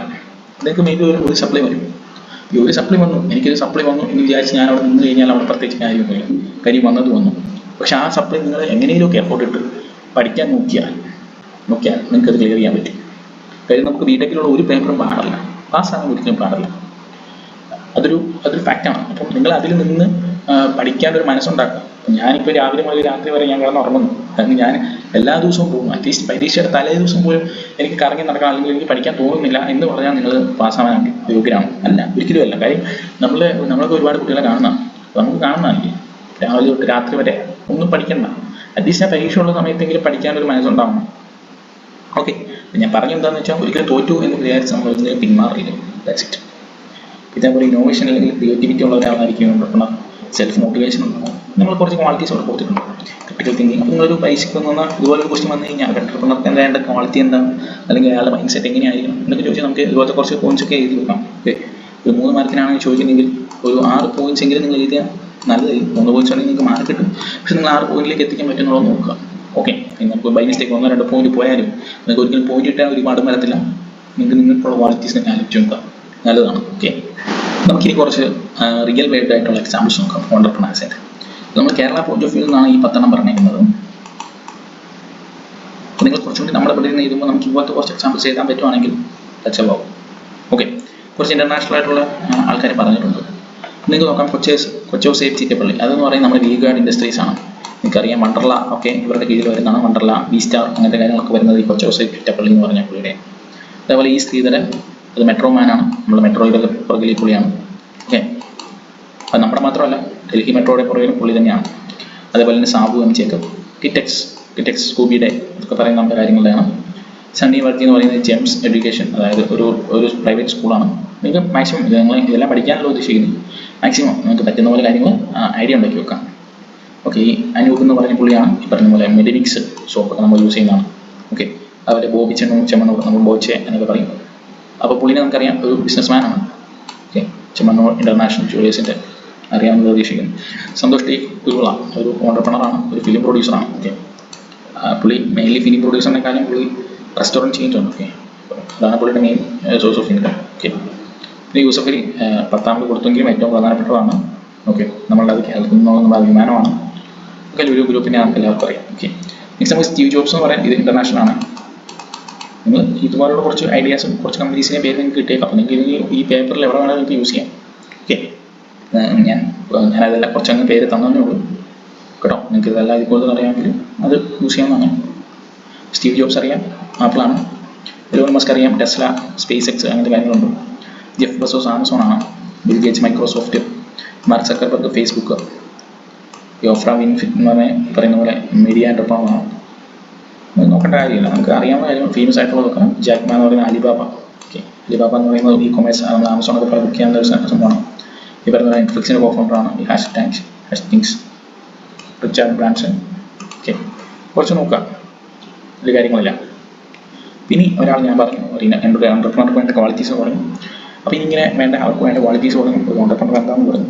നമുക്കിനി ഒരു ഓണ്ടർപ്രണർ ആവാൻ വരുന്ന പ്രശ്നങ്ങൾ, അല്ലെങ്കിൽ എന്താണ് പ്രശ്നങ്ങൾ, അല്ലെങ്കിൽ ബാരിയേഴ്സ് എന്തൊക്കെയാണ്. എനിക്ക് കുറച്ച് ഐഡിയാസ് ഉണ്ട്, എനിക്കത് എക്സിക്യൂട്ട് ചെയ്യാൻ പറ്റുന്നില്ല. അപ്പം അങ്ങനെയുള്ള പ്രശ്നം എന്താണെന്നുള്ളതാണ് നമ്മൾ പറയുന്നത്. അപ്പോൾ മെയിനായിട്ടുള്ള പ്രശ്നം നമുക്ക് ഈ റിസ്ക് കാര്യങ്ങളാണ്. റിസ്ക് ഉണ്ട്, ഈ പറയുന്നത് റിസോഴ്സസിൻ്റെ കുറവുണ്ട്, നമുക്ക് റിസ്ക് ആണ്. ഇപ്പം ഞാനൊരു ഐഡിയ തന്നെ നോക്കി, പക്ഷെ അതുപോലത്തെ ഐഡിയ ഓൾറെഡി അവൈലബിൾ ആണെങ്കിൽ എനിക്ക് അവിടെ ഒരു ഡൈവേഴ്സിറ്റിയുടെ ഒരു പ്രശ്നം വരുന്നുണ്ട്. സിമിലർ ബാക്ക്ഗ്രൗണ്ട്സ് ഉണ്ട്. ഓക്കെ, അതേപോലെ നിയമപരമായിട്ടുള്ള കാര്യങ്ങൾ പറ്റുന്നുണ്ട്. ഓക്കെ, അതേപോലെ തന്നെ എനിക്ക് മാറാൻ പറ്റുന്നില്ല. അതേപോലെ തന്നെ എംപ്ലോയീസിന് ഞാൻ കൊടുക്കുന്നില്ല. അങ്ങനെ വരുവാണെങ്കിൽ എനിക്ക് പറയുന്ന ഒരു എംപ്ലോയിക്ക് ഞാൻ എൻ്റെ കമ്പനിയിലുള്ള എംപ്ലോയ്മെൻറ്റ് ഉള്ള ആൾക്കാർക്ക് ഞാൻ പ്രോപ്പറായിട്ടുള്ള മോട്ടിവേഷൻ അല്ലെങ്കിൽ അവർക്ക് പ്രോപ്പറായിട്ടുള്ള അവധി ഈ പറയുന്നത് അവർക്കൊരു മോട്ടിവേഷൻ കൊടുത്തില്ലെങ്കിൽ എൻ്റെ കമ്പനീനെ അത് ഡയറക്റ്റ്ലി അഫക്റ്റ് ചെയ്യും. ഇനി ഞാനൊരു ഓണ്ടർപ്രണറാണ്, അല്ലെങ്കിൽ ഞാനൊരു ഓണ്ടർപ്രണർ ആവാൻ ആഗ്രഹിക്കുന്ന ഒരാളാണ്. അപ്പം അങ്ങനെ ഒരു സിറ്റുവേഷനിൽ എനിക്ക് എൻ്റെ ഐഡിയാസ് ഡെവലപ്പ് ചെയ്യുന്നതാണ്. അപ്പം എനിക്ക് ഇവിടെ നിന്നൊക്കെ ഹെൽപ്പ് കിട്ടും. ഓക്കെ, അതാണ് ഉദ്ദേശിക്കുന്നത്. അപ്പം എനിക്ക് എവിടെ നിന്നൊക്കെ എന്തൊക്കെ കാര്യങ്ങൾ എനിക്ക് ഒരുപാട് അറിവ് ശേഖരിക്കണം അതിനെക്കുറിച്ച്, അങ്ങനെയുള്ള താല്പര്യങ്ങളുണ്ടെങ്കിൽ അതിന് നമ്മൾ ഹെൽപ്പ് ചെയ്യുന്ന സ്ഥലങ്ങളാണ് ഈ പറയുന്ന റിസോഴ്സസ് ഫോർ ആസ്പയറിംഗ് എൻ്റർപ്രൈസ്. അപ്പോൾ അതായത് ഇവിടെ പറയുന്ന വൈഡ് റേഞ്ച് ഓഫ് റിസോഴ്സസ് നമുക്കുണ്ട് നമ്മളെ സപ്പോർട്ട് ചെയ്യാൻ വേണ്ടി. ഓക്കെ, അല്ലെങ്കിൽ ബിസിനസ് ഡെവലപ്മെൻറ്റിന് വേണ്ടി നമുക്ക് അതിലൊരു 3 പഠിക്കാൻ പറ്റും. നിങ്ങൾക്ക് ഇൻക്യുബേറ്റേഴ്സ് അല്ലെങ്കിൽ ആക്സിലറേറ്റേഴ്സ് ഉണ്ട്. ഇൻക്യുബേറ്റേഴ്സ് എന്ന് വെച്ചാൽ നമ്മുടെ ഈ ഐഡിയാസ് ഡെവലപ്പ് ചെയ്യാൻ അവർ തരുന്ന ഒരു പ്രോപ്പറായിട്ടുള്ള ഒരു സപ്പോർട്ട് പറയുന്ന ഒരു സാഹചര്യത്തിനെ പറയുന്നതാണ് ഇൻക്യുബേറ്റർ. ഓക്കെ, നിങ്ങൾക്ക് നോക്കിക്കഴിഞ്ഞാൽ അതിൻ്റെ പർപ്പസ് എന്താണെന്ന് അറിയാം. അതായത് ഒരു ഏർലി സ്റ്റാർട്ടപ്സിനെ വാലിഡേറ്റ് ചെയ്യുക, അല്ലെങ്കിൽ പറയുന്ന ഐഡിയാസ് ഉണ്ട് നമുക്ക് അതിനെ എങ്ങനെയൊക്കെ കുറച്ചും കൂടി എഫക്റ്റീവായിട്ട് ചെയ്യാമെന്നുള്ളതാണ്. ഓക്കെ, ഇൻക്യുബേറ്റേഴ്സ് ആക്സിലറേറ്റേഴ്സ് നമ്മൾ ഡിഫറൻസ് ആണ് കൂടെ കൊടുത്തിരിക്കുന്നത്. വായിച്ച് നോക്കാം. 2-3 എക്സാമ്പിൾസ് കൊടുത്തിട്ടുണ്ട്. ഈ പറയുന്ന കേരള സ്റ്റാർട്ടപ്പ് മിഷനൊക്കെ ഇൻക്യുബേറ്റേഴ്സ് ആണ്. ഓക്കെ, അതേസമയം ആക്സിലറേറ്റേഴ്സ് എന്ന് പറയുമ്പോൾ വൈ കോമ്പിനേറ്റർ ഒക്കെ ഫേമസ് ആണ്. ഓക്കെ, ഇതേപോലെ തന്നെ നമ്മുടെ കോളേജിലൊക്കെ IDEC ഉണ്ടാവും, അതൊരു ക്ലബ്ബ് പോലത്തെയാണ്. ഓക്കെ, നമുക്കറിയാമെന്ന് പ്രതീക്ഷിക്കുന്നു. അതുപോലെ ഗവൺമെൻറ് ഇനീഷ്യേറ്റീവ്സിലേക്ക് പോയി കഴിഞ്ഞാൽ സ്റ്റാർട്ടപ്പ് ഇന്ത്യ ഉണ്ട്, മുദ്ര ലോൺസ് ഉണ്ട്. അവിടെ നമുക്ക് ഈ പറയുന്ന പോലെ നമുക്ക് 50,000 രൂപ വരെ ലോൺസൊക്കെ കിട്ടുന്നുണ്ട്. ഓക്കെ, ഇതേപോലെ തന്നെ സ്കിൽ ഇന്ത്യ എന്ന് പറഞ്ഞുകൊണ്ട് സ്റ്റാർട്ടപ്പ് ഇന്ത്യ ഉണ്ട്, സ്റ്റാൻഡപ്പ് ഇന്ത്യ ഉണ്ട്. ഓക്കെ, നിങ്ങൾ നോക്കുക, കുറച്ച് പേരുകൾ ഓർത്ത് വെക്കാം. അതുപോലെ നമുക്ക് എഡ്യൂക്കേഷൻ ആയിട്ടുള്ള റിസോഴ്സസ് ഉണ്ട്. നമുക്ക് ഒരുപാട് ഓൺലൈൻ കോഴ്സസ് ഒക്കെ അവൈലബിൾ ആണ്. നമുക്ക് കോഴ്സറ, എഡെക്സ്, ഉഡെമി അല്ലെങ്കിൽ ലിങ്ക്ഡിൻ എന്നൊക്കെ പറഞ്ഞ് ഇതൊക്കെ ലേൺ ചെയ്യാനുള്ള പ്ലാറ്റ്ഫോംസ് ആണ്. ഓക്കെ, നമുക്കറിയാമെന്ന് പ്രതീക്ഷിക്കുന്നു. അപ്പം ഇതിലേക്കൊക്കെ നമുക്ക് ഒരുപാട് കോഴ്സസ് ഉണ്ട്. ഇനി അതല്ല, മൂക്ക് കോഴ്സസ് ഒരുപാടുണ്ട്. മൂക്ക് കോഴ്സ് എന്ന് പറഞ്ഞാൽ മാസീവ് ഓപ്പൺ ഓൺലൈൻ കോഴ്സസ് ആണ്. ഓക്കെ, ഇതൊക്കെ ഒരുപാട് കോഴ്സസ് ഉണ്ട്. അപ്പം നമുക്ക് ഇതുപോലെ ഒരുപാട് കോഴ്സസ് പഠിക്കാൻ പറ്റും. അപ്പം നമുക്ക് ഇതുപോലെ കുറച്ച് എക്സ്പീരിയൻസ് നമുക്ക് ഉണ്ടാക്കാൻ പറ്റും. അതുപോലെ നമുക്ക് ഒരുപാട് വർക്ക്ഷോപ്സ് അല്ലെങ്കിൽ ബൂട്ട് ക്യാമ്പ്സിലേക്ക് പോയി നമുക്ക് അറ്റൻഡ് ചെയ്യാം, കുറച്ചും കൂടി റിസോഴ്സസ് കിട്ടുമെന്നാണ് പറയുന്നത്. ഇനി അതേപോലെ നമുക്ക് നോക്കാവുന്നൊരു പ്ലാറ്റ്ഫോംസ് ആണ് ഈ ലിങ്ക്ഡിൻ, അല്ലെങ്കിൽ ഈ പറയുന്ന പോലെ ഏഞ്ചൽ ലിസ്റ്റ്, മീറ്റപ്പ്, ഇതുപോലത്തെ കാര്യങ്ങളൊക്കെ നമുക്ക് ഒരുപാട് ഫൗണ്ടേഴ്സ് നമുക്ക് നമ്മളെപ്പോലെ ചിന്തിച്ച് ആഗ്രഹിച്ച് വർക്ക് ചെയ്ത് ഒരു നിലയിലെത്തിയവരുണ്ടാവും. നമുക്ക് അവരായിട്ട് കണക്ട് ചെയ്യാൻ പറ്റിയാൽ ഓക്കെ, ലിങ്ക്ഡിനൊക്കെ ബെസ്റ്റാണ്. ഇവൻ നമുക്കൊരു ജോബിന് ഇരിക്കുമ്പോൾ പോലും നമുക്ക് ലിങ്ക്ഡിനിലായിട്ട് കണക്ട് ചെയ്താൽ ഒരുപാട് ഒരു വർക്ക് പ്ലേസിലുള്ള പ്രശ്നങ്ങൾ അല്ലെങ്കിൽ അവർക്ക് എക്സ്പീരിയൻസ് ചെയ്ത ഐഡിയാസൊക്കെ നമുക്ക് ഷെയർ ചെയ്യാൻ പറ്റും. ദാറ്റ് മീൻസ് ഒരു പ്രൊഫഷണൽ നെറ്റ്വർക്കിങ്ങിനുള്ള സാധ്യതയാണ് ലിങ്ക്ഡിൻ. ഓക്കെ, അപ്പോൾ അതുപോലുള്ള കാര്യങ്ങളുണ്ട്. ഇപ്പം നെക്സ്റ്റ് നമുക്ക് സപ്പോർട്ടീവ് ഇക്കോസിസ്റ്റത്തിലേക്ക് പോയി കഴിഞ്ഞാൽ ഇതേപോലെ തന്നെ സ്റ്റാർട്ടപ്പ് ഫ്രണ്ട്ലി എൻവയോൺമെൻറ്റ് ഒരുപാടുണ്ട്. കോ വർക്കിംഗ് സ്പേസസ് ഉണ്ട്, നമുക്ക് ഒരുപാട് പേര് വർക്ക് ചെയ്യുന്നു. ഓക്കെ, അതേപോലെ ഇന്നോവേഷൻ ഹബ്സ്, കോളേജ് ഇക്കോസിസ്റ്റം നോക്കുക. ഓക്കെ, നമുക്ക് സിമ്പിളായിട്ട് ചോദിച്ചു കഴിഞ്ഞാൽ നമുക്കൊരു ഈ പറയുന്ന പോലെ ഓണ്ടർപ്രണർഷിപ്പ് നമുക്ക് തരുന്ന റിസോഴ്സസ് അല്ലെങ്കിൽ നമ്മുടെ അവൈലബിൾ ആയിട്ടുള്ള റിസോഴ്സിനെ കുറിച്ച് ലെസ് ചെയ്ത് എന്നുള്ള രീതിയിൽ ചോദിക്കാം. അല്ലെങ്കിൽ ഈ പറയുന്ന പോലെ മൈൻഡ് സെറ്റ്, ഓണ്ടർപ്രണർ മൈൻഡ് സെറ്റിനെ കുറിച്ച് നമുക്ക് ചോദിക്കാം. ഓക്കെ, അപ്പോൾ ഇങ്ങനത്തെ കാര്യങ്ങൾ ചോദിച്ചാൽ നമുക്ക് എഴുതാൻ പറ്റും. നെക്സ്റ്റ് നമുക്ക് ഈ പറയുന്ന പോലെ ബിസിനസ് ടൈപ്സിലേക്ക് പോകാനാണ്. ബിസിനസ് ടൈപ്സ്, ഇൻഡസ്ട്രി ടൈപ്സ് നമ്മുടെ ഇന്ത്യയിലും കോമൺ ആയിട്ട് നമുക്ക് കാണാവുന്ന കുറച്ച് ബിസിനസ് ടൈപ്സ് ഉണ്ട്. അതിലേക്ക് പോകാൻ നമുക്ക് ബേസിക്കായിട്ട് അറിയേണ്ട ഒരു ലയബിലിറ്റി എന്ന് പറഞ്ഞൊരു ടൈമുണ്ട്. ലയബിലിറ്റി അധികം ആർക്കും അറിയത്തില്ലാത്തതുകൊണ്ടാണ് ജസ്റ്റ് ഒന്ന് പറഞ്ഞു പോയേക്കാം. ഇപ്പോൾ ലയബിലിറ്റി എന്ന് പറഞ്ഞാൽ എന്താണ്? ഒരു ലീഗൽ റെസ്പോൺസിബിലിറ്റിയാണ്. സിമ്പിളായിട്ട് നിങ്ങളുടെ എക്സാമ്പിൾ വെച്ച് മനസ്സിലാക്കാം. ഞാൻ എൻ്റെ ഒരു കമ്പനി ഉണ്ട്, അതായത് ഒരു പേഴ്സണലി ലയബിലിറ്റി അല്ലെങ്കിൽ അൺലിമിറ്റഡ് ലയബിലിറ്റി എന്ന് പറഞ്ഞാൽ ഉദ്ദേശിക്കുന്നത് എന്താണെന്ന് വെച്ചാൽ, അതായത് എൻ്റെ കമ്പനിക്ക് എന്തെങ്കിലും പ്രശ്നം വന്നു അതിനെ പറയുന്നതാണ്. എൻ്റെ കമ്പനിക്ക് എന്തെങ്കിലും പ്രശ്നം വന്നു, അപ്പം എൻ്റെ കമ്പനിയുടെ കയ്യിലുള്ള വരുമാനം അല്ലെങ്കിൽ കമ്പനിയുടെ സ്വത്തുകൾ പ്ലസ് ഞാൻ പേഴ്സണലി ഈ കാര്യത്തിന് ലയബിൾ ആണെങ്കിൽ അതിനെ പറയുന്നതാണ് അൺലിമിറ്റഡ് ലയബിലിറ്റി. അതേസമയം ലിമിറ്റഡ് എന്ന് പറഞ്ഞാൽ എന്താണ്? അത് ഓണേഴ്സിൻ്റെ സാധനങ്ങൾ, അതായത് limited to the amount of the investment of the business. Investment അല്ലെങ്കിൽ ഈ പറയുന്ന പോലെ ബിസിനസ്സിനുള്ള പ്രോപ്പർട്ടീസ്. പേഴ്സണൽ അസെറ്റ് പ്രൊട്ടക്റ്റഡ് ആയിരിക്കും എവിടെ? ലിമിറ്റഡ് ലയബിലിറ്റിയിൽ. അതാണ് നമ്മൾ നോട്ട് ചെയ്യേണ്ട കാര്യം. പേഴ്സണൽ ആയിട്ടുള്ള അസെറ്റ്സ് പ്രൊട്ടക്റ്റഡ് ആയിരിക്കും എവിടെ? ലിമിറ്റഡ് ലയബിലിറ്റിയിൽ. അതേസമയം ഈ പറയുന്ന അൺലിമിറ്റഡ് ലയബിലിറ്റിയിൽ പേഴ്സണൽ സാധനങ്ങൾ പ്രൊട്ടക്റ്റഡ് ആയിരിക്കത്തില്ല. അത് ഞാൻ എന്തിനാണ് പറഞ്ഞതെന്ന് വെച്ചാൽ നമ്മൾ ബിസിനസ് ടൈപ്സിലേക്ക് പോകും കഴിയുമ്പോൾ നമുക്ക് മനസ്സിലാവും. ഓക്കെ, ഇപ്പോൾ ബിസിനസ് ടൈപ്സ് ഇൻ ഇന്ത്യ പറയുന്നുണ്ട്. ഒരു 3-4 ടൈപ്പെങ്കിലും നിങ്ങൾ മിനിമം പഠിച്ചു വെക്കാൻ വലിയ പാടൊന്നുമില്ല, ചുമ്മാ വായിച്ചു വിട്ടാൽ നിങ്ങൾക്ക് കിട്ടും മനസ്സിൽ. നമുക്കൊരു ബിസിനസ് ടൈപ്പ് 4 പഠിക്കാം. സോൾ പ്രൊപ്പറേറ്റർഷിപ്പ് എന്ന് പറഞ്ഞാൽ എന്താണ്? അത് ഒരാളാണ്, സിംഗിൾ ആയിട്ടുള്ള ഒരാൾ ഓൺ ചെയ്യുന്നതാണ്. അവിടെ നമുക്ക് സ്റ്റാർട്ട് ചെയ്യാൻ വേറെ പ്രശ്നങ്ങളൊന്നുമില്ല, നമുക്ക് ഫുള്ളായിട്ട് നമുക്ക് തന്നെ കൺട്രോൾ കിട്ടും. അവിടെ ഈ പറയുന്ന പോലെ വലിയ റെഗുലേഷൻസോ ലോയോ അങ്ങനെ നോക്കണ്ട. ഓക്കെ, അവിടെ നമ്മുടെ ലിമിറ്റേഷൻ എന്താണെന്ന് വെച്ചാൽ നമുക്ക് ഈ അൺലിമിറ്റഡ് ലയബിലിറ്റിയാണ്. അൺലിമിറ്റഡ് ലയബിലിറ്റി എന്താ നമ്മൾ ഓൾറെഡി പറഞ്ഞു. എന്താണ്? ഞാൻ സിമ്പിളായിട്ട് നിങ്ങൾക്ക് മനസ്സിലാക്കാൻ ഒരു എക്സാമ്പിൾ കൂടെ പറഞ്ഞുതരാം. ഞാനൊരു 1 ലക്ഷം രൂപ ഞാൻ ലോൺ എടുത്തു. എന്തിൻ്റെ ബേസിസിലാണ്? ഞാൻ എൻ്റെ കമ്പനിയുടെ ബേസിസിലാണ് ലോൺ എടുത്തത്. പക്ഷേ ഞാനൊരു സോൾ പ്രൊപ്പറേറ്റർഷിപ്പിലാണ് എടുത്തെങ്കിൽ എനിക്ക് എൻ്റെ കമ്പനിയിൽ വേറെ ഒരു ലീഗലായിട്ടുള്ള ഒരാളല്ല, അത് എൻ്റെ പേരിൽ തന്നെയാണ് ലോൺ കിട്ടുന്നത്. അപ്പോൾ ആ ലോൺ കിട്ടിക്കഴിഞ്ഞാൽ എൻ്റെ കമ്പനിക്ക് എന്തെങ്കിലും പറ്റി കമ്പനി ഈ പറയുന്ന പോലെ ഒരു പൂട്ടിക്കൊണ്ടൊരു അവസരത്തിലേക്ക് എത്തിക്കഴിഞ്ഞാൽ ഈ പറയുന്ന തിരിച്ച് നമ്മൾ ഈ പൈസ അടയ്ക്കേണ്ട വന്നാൽ നമ്മൾ ഈ പറയുന്ന പോലെ അൺലിമിറ്റഡ് ലയബിലിറ്റി ആണെങ്കിൽ നമ്മളുടെ പ്രോപ്പർട്ടീസിൽ നിന്നും ആണെങ്കിൽ ഈ പറയുന്ന പോലെ കമ്പനിക്ക് പ്രോപ്പർട്ടീസ് ഒന്നുമില്ല, അങ്ങനെ ഒരു സിറ്റുവേഷൻ ആണ്. പക്ഷേ നമുക്ക് തിരിച്ച് പൈസ അടയ്ക്കാം. അപ്പോൾ എൻ്റെ കയ്യിൽ പൈസ ഒന്നുമില്ല, മീൻസ് നമ്മുടെ കമ്പനിയിൽ പൈസ ഒന്നുമില്ല. അങ്ങനെ ഒരു സിറ്റുവേഷൻ എത്തിക്കഴിഞ്ഞാൽ നമ്മുടെ പേഴ്സണൽ ആയിട്ടുള്ള സാധനങ്ങൾ വിറ്റ് അല്ലെങ്കിൽ പ്രോപ്പർട്ടീസും വിറ്റ് ഈ പറയുന്ന പോലെ കടം തീർക്കാം. അതാണ് നിയമമുണ്ട്. അങ്ങനെ ഏത് നമ്മൾ ഈ പറയുന്ന പോലെ സോൾ പ്രൊപ്പറേറ്റർഷിപ്പ് അല്ലെങ്കിൽ ഈ പറയുന്ന പോലെ പാർട്ണർഷിപ്പിലേക്കൊക്കെ എത്തിക്കഴിയുമ്പോൾ, അതേസമയം നിങ്ങൾ ഒരു പ്രൈവറ്റ് ലിമിറ്റഡ് കമ്പനിയിൽ എത്തിക്കഴിയുമ്പോൾ ഇവിടെ നിങ്ങൾ എന്താണ് ഈ പറയുന്ന പോലെ ലിമിറ്റഡ് ലയബിലിറ്റിയിലേക്ക് എത്തി എന്ന് പറഞ്ഞാൽ നമ്മുടെ പേഴ്സണൽ ആയിട്ടുള്ള ബിലോങ്ങിങ്സ് അവിടെ പ്രൊട്ടക്റ്റഡ് ആയിരിക്കും. അതായത് കമ്പനീനെ വേറെ ഒരാളായിട്ടാണ് തന്നെയാണ് കാണുന്നത്. കമ്പനിയുടെ പേരിൽ ഞാൻ 100 കോടി രൂപ എടുത്തു, പക്ഷേ എൻ്റെ പേഴ്സണൽ സ്വത്തിൽ എനിക്ക് 300 കോടി രൂപയുടെ എൻ്റെ പേഴ്സണൽ ആയിട്ടുള്ള സ്വത്തുണ്ട്, അത് കമ്പനിയുടെ പേരിലല്ല. അങ്ങനത്തെ സിറ്റുവേഷൻ വന്നു. ഇപ്പോൾ ഈ കമ്പനി പൊട്ടിപ്പോയി കഴിഞ്ഞാൽ എൻ്റെ പേഴ്സണൽ ആയിട്ടുള്ള ബിലോങ്സിൽ കയറി ഒരിക്കലും കൈവെക്കാൻ പറ്റില്ല. ഓക്കെ, അതിനെ പറയുന്നതാണ് ലിമിറ്റഡ് ആയിട്ടുള്ള ലയബിലിറ്റി. നമുക്ക് ബാക്ക് ടു പോയിന്റ് വരാം. സോൾ പ്രൊപ്പറേറ്റർഷിപ്പ് എന്താ നമ്മൾ പറഞ്ഞു, ഒരു സിംഗിൾ ആയിട്ടുള്ള ഒരാളായിരിക്കും ഓൺ ചെയ്യുന്നത്. അത് നമുക്ക് എക്സാമ്പിൾ പറയുകയാണെങ്കിൽ ഒരു എൻ്റെ വീടിൻ്റെ അടുത്തുള്ളൊരു ഗ്രോസറി കട, ഓക്കെ എന്ന് പറയാം. പാർട്ണർഷിപ്പ് എന്ന് പറയുമ്പോൾ 2+ അല്ലെങ്കിൽ 2 അതിൽ കൂടുതൽ ആൾക്കാർ ഒരു എഗ്രിമെൻറ്റിന് പുറത്ത് നടത്തുന്നതാണ്. സിംഗിളായിട്ട് പറയുകയാണെങ്കിൽ ഈ പറഞ്ഞ പോലെ ലോ, വക്കീൽ, ഓഫീസൊക്കെ 2-3 പേരൊക്കെ വെച്ച് നടത്തുന്നുണ്ടെങ്കിൽ അതിനെ പറയുന്നതാണ്. ഓക്കെ, അപ്പോൾ ഇവിടേക്ക് വരുമ്പോൾ നമ്മൾ പ്രോഫിറ്റ് അല്ലെങ്കിൽ ലോസ് നമ്മൾ ഷെയർ ചെയ്യുകയാണ് ചെയ്യുന്നത്. പക്ഷേ പ്രശ്നം എന്താണ് വരുന്നത്, ഈ പറഞ്ഞ പോലെ ലയബിലിറ്റിയുടെ കേസ് ഞാൻ പറഞ്ഞു, നമുക്കൊരു കോൺഫ്ലിക്റ്റ് വരാം. 2 പേർ തമ്മിൽ നടത്തുമ്പോൾ എനിക്ക് ഇഷ്ടപ്പെട്ടില്ല, അല്ലെങ്കിൽ എൻ്റെ ഒരു കാര്യം ചെയ്യുന്നത് ഇയാൾക്ക് ഇഷ്ടപ്പെട്ടില്ല, അങ്ങനെ ഒരു സിറ്റുവേഷൻ വന്നാൽ നമുക്കത് ഈ പറഞ്ഞ പോലെ ഒരു പ്രശ്നങ്ങളിലേക്ക് വരാം. നെക്സ്റ്റ് ആണ് ലിമിറ്റഡ് ലയബിലിറ്റി പ്രൊപ്പറേറ്റർഷിപ്പ്. ഓക്കെ, അതിന് വന്ന് ഈ പറഞ്ഞ പോലെ പാർട്ണർഷിപ്പിൻ്റെയും ഈ പറയുന്ന പോലെ ലയബിലിറ്റി പാർട്ണർഷിപ്പിൻ്റെയും പ്രൊപ്പറേറ്റർഷിപ്പിൻ്റെയും കൂടി ഒരു കോമ്പിനേഷനാണ് ഇത് വരുന്നത്. ഇത് ലീഗൽ എൻറ്റിറ്റി തന്നെയായിട്ടാണ്, സെപ്പറേറ്റ് ആയിട്ടുള്ള ലീഗൽ എൻറ്റിറ്റി ആയിട്ട് തന്നെ കാണുന്നത്. പക്ഷേ ലിമിറ്റഡ് ലയബിലിറ്റി ആണ്. ഓക്കെ, പക്ഷേ നമുക്ക് ഈ പറഞ്ഞ പോലെ ഇൻവെസ്റ്റ് ചെയ്യാനോ അല്ലെങ്കിൽ ഈ പറഞ്ഞ പോലെ നമ്മുടെ കമ്പനിയിലേക്ക് ഇൻവെസ്റ്റ് ചെയ്യാനോ അങ്ങനത്തെ കാര്യങ്ങളിലേക്കൊന്നും വരാൻ പാടായിരിക്കും. പക്ഷേ നമ്മൾ ഏറ്റവും പോപ്പുലറായിട്ട് നമ്മൾ പറയുന്ന ഈ പറയുന്ന പ്രൈവറ്റ് ലിമിറ്റഡ് കമ്പനി, നമ്മളൊരു പ്രൈവറ്റ്ലി ഓണർ ആയിട്ടുള്ള ആൾക്കാരാണ് ഈ പറയുന്ന പോലെ. അതിലേക്ക് നമ്മൾ കമ്പനിക്ക് ഷെയർ ഉണ്ടാവും. ഷെയർ എന്ന് പറഞ്ഞാൽ ഈ പറഞ്ഞ പോലെ കമ്പനിയുടെ വാല്യൂസിനെ നമ്മൾ ഡിവൈഡ് ചെയ്യുന്നതിനെ പറയുന്നതാണ് സിമ്പിളായിട്ട് ഷെയർ എന്താണ്. അതിലേക്ക് അത്ര ഡീറ്റെയിൽ ആയിട്ട് പോകേണ്ട ആവശ്യമൊന്നുമില്ല. ഓക്കെ, അവിടെ ലിമിറ്റഡ് ആയിട്ടുള്ള ലയബിലിറ്റി ആണ് നമ്മൾ ഓൾറെഡി പറഞ്ഞു. ലിമിറ്റഡ് ലയബിലിറ്റി എന്താണ് ഈ പറഞ്ഞ പോലെ നമുക്ക് എല്ലാം ഈ സൊമാറ്റോ, ഫ്ലിപ്കാർട്ട് എല്ലാം നമുക്ക് പ്രൈവറ്റ് ലിമിറ്റഡ് കമ്പനിയാണ്. ഓക്കെ, ബിഫോർ IPO എന്ന് ഉദ്ദേശിച്ച് ഈ പറയുന്ന പോലെ ഷെയർ ലിസ്റ്റ് ചെയ്യുക എന്നുള്ള പ്രോപ്പർട്ടി അതിലേക്കൊക്കെ പോകുമ്പോഴാണ് നമ്മുടെ പ്രശ്നമല്ല. ഓക്കെ, അപ്പം ഇനി പബ്ലിക് ലിമിറ്റഡ് കമ്പനി എന്ന് പറഞ്ഞാൽ എന്താണ്, ഈ പറയുന്ന പോലെ നമുക്ക് ഓരോ ഷെയർ നമുക്ക് പുറത്ത് ലിസ്റ്റ് ചെയ്യണം. അതുവഴി നമുക്ക് ഈ പറയുന്ന പോലെ IPO പോലെയുള്ള പരിപാടികളിലേക്ക് നമുക്ക് സ്റ്റോക്ക് മാർക്കറ്റിലേക്കൊക്കെ നമുക്ക് ഈ പറയുന്ന പോലെ കടക്കണമെന്നുണ്ടെങ്കിൽ നമ്മൾ പബ്ലിക് ലിമിറ്റഡ് കമ്പനി ആവണം. അങ്ങനെ വരുമ്പോൾ ഈ പറയുന്ന പോലെ ഫണ്ട് നമുക്ക് ഹൈലി നമുക്ക് റേസ് ചെയ്യാൻ പറ്റും. ഓക്കെ, അപ്പോൾ അങ്ങനെ വരുമ്പോൾ എന്താണ് ഈ പറയുന്ന ടാറ്റ മോട്ടോഴ്സ്, റിലയൻസ് ഇൻഡസ്ട്രിയൊക്കെ പബ്ലിക് ലിമിറ്റഡ് കമ്പനിയാണ്. ഓക്കെ, ഈ 1 പേഴ്സൺ കമ്പനി എന്ന് പറഞ്ഞാൽ ഞാൻ മാത്രം. ഓക്കെ, അവിടെ വരുമ്പോൾ എന്താണ് ലിമിറ്റഡ് ആയിട്ടുള്ള ലയബിലിറ്റി ആണ്. ഈ പറയുന്ന പോലെ ഒരു ഷെയർ ഹോൾഡർ മാത്രം ഉണ്ടാകത്തുള്ളൂ. ഓക്കെ, ഇപ്പോൾ നമ്മളൊരു ബേക്കറി അല്ലെങ്കിൽ അങ്ങനത്തെ ഒരു കാര്യം പറയുമ്പോൾ സിംഗിൾ ആയിട്ടുള്ള ഒരാളാണെങ്കിൽ 1 പേഴ്സൺ കമ്പനി എന്ന് പറയാം. ചാരിറ്റബിൾ ട്രസ്റ്റ് എന്ന് പറയാം, നമുക്ക് ബേസിക്കലി നമ്മൾ നോൺ പ്രോഫിറ്റ് ആയിട്ടുള്ള കാര്യങ്ങൾ യൂസ് ചെയ്യുന്നു. ഈ പറയുന്ന പോലെ നമ്മൾ ഈ പറയുന്ന പോലെ ഈ ട്രസ്റ്റ് അല്ലെങ്കിൽ നമ്മൾ എന്തെങ്കിലുമൊക്കെ പുറത്തേക്ക് നല്ല നല്ല കാര്യങ്ങൾക്ക് വേണ്ടി യൂസ് ചെയ്യാം. പക്ഷേ ഇത് നമുക്ക് ടാക്സ് എക്സംപ്ഷൻ വരുന്നുണ്ട്, ഇത് മിസ്യൂസ് ചെയ്യാറുണ്ട്. ഓക്കെ, അപ്പോൾ ടാക്സ് കൊടുക്കേണ്ട ചില കാര്യങ്ങളിൽ ഇത് പറയുന്ന പോലെ ടാക്സ് ഇല്ല, ടാക്സ് എക്സംപ്ഷൻ ഉണ്ട്, അതിൻ്റെ ലോജിക്കൽ കാര്യങ്ങളൊക്കെ പറഞ്ഞിട്ടുണ്ട്. അങ്ങനെ ഒരു സിറ്റുവേഷനാണ് ഈ പറയുന്ന പോലെ മിസ്യൂസ് വരുന്നുണ്ട്. സോ അതുകൊണ്ട് നമുക്ക് അങ്ങനെ ഒരു പ്രോബ്ലം ഇവിടെ വരുന്നുണ്ട്. ഓക്കെ, അത് നിങ്ങൾ ഓർത്ത് വെക്കുക. പിന്നെ ഇന്ത്യയിൽ ഒരു ബിസിനസ് ഫോം ചെയ്യണമെന്നുണ്ടെങ്കിൽ അതിന് വേണ്ട ഒരു ബേസിക് ആയിട്ടുള്ള സ്റ്റെപ്സാണ് നമ്മളിവിടെ പറയുന്നത്. ജനറലി ഉള്ള സ്റ്റെപ്സാണ് പറയുന്നത്. അപ്പോൾ ഓരോ ബിസിനസ് വരുമ്പോൾ സ്ലൈറ്റ്ലി ഡിഫറെൻ്റ് ആയിരിക്കും. ഓക്കെ, അപ്പോൾ നമ്മൾ സിമ്പിളായിട്ട് പറഞ്ഞാൽ നമ്മൾ ഐഡിയ വാലിഡേറ്റ് ചെയ്യുന്നു. നമുക്ക് ഐഡിയക്ക് ഒരു പേര് നമ്മൾ സെർച്ച് ചെയ്യണം. ഈ ഐഡിയ നമ്മൾ പോയി ചെയ്യുമ്പോൾ നമ്മൾ MCA പോർട്ടലിൽ പോയി ചെക്ക് ചെയ്ത് കഴിഞ്ഞാൽ നമുക്ക് ഓരോ ബിസിനസ് നമുക്ക് ഇറങ്ങുമ്പോൾ ചുമ്മാ നമുക്ക് രജിസ്റ്റർ ചെയ്യാൻ പറ്റും. രജിസ്റ്റർ ചെയ്യാനുള്ള പേരുകളുണ്ട്. അപ്പോൾ ഓൾറെഡി ഇപ്പം ഈ പറയുന്ന പോലെ ഫ്ലിപ്കാർട്ട് തുടങ്ങി, ഞാൻ ഇതിനെ പോയി ഫ്ലിപ്പിക്കാർട്ടെന്ന് നമുക്കൊരു പേര് രജിസ്റ്റർ ചെയ്യാൻ പറ്റില്ല. മീൻസ് അവിടെ നമ്മൾ ഒരു കോപ്പി പോലെ ആവുകയാണ്. ഓക്കെ, അപ്പം അതേപോലെ പറയുന്നതാണ് നമ്മൾ പേരൊക്കെ സെലക്ട് ചെയ്യുമ്പോൾ ഒരുപാട് കൺസിഡറേഷൻ ഉണ്ട്. ഈ പറഞ്ഞ പോലെ ബിസിനസ് സ്ട്രക്ചർ നമ്മളിപ്പോൾ എന്താണെന്ന് പഠിച്ചു. ഇത് നമ്മൾ ഏതാണ് നമുക്ക് നമ്മുടെ താല്പര്യം അല്ലെങ്കിൽ നമ്മുടെ ആവശ്യം പോലെ നമ്മൾ രജിസ്റ്റർ ചെയ്യുന്നു. ഈ പറഞ്ഞ പോലെ കമ്പനിക്ക് വേണ്ടി ടാൻ അങ്ങനത്തെ കാര്യങ്ങളൊക്കെ രജിസ്റ്റർ ചെയ്യേണ്ടി വരും.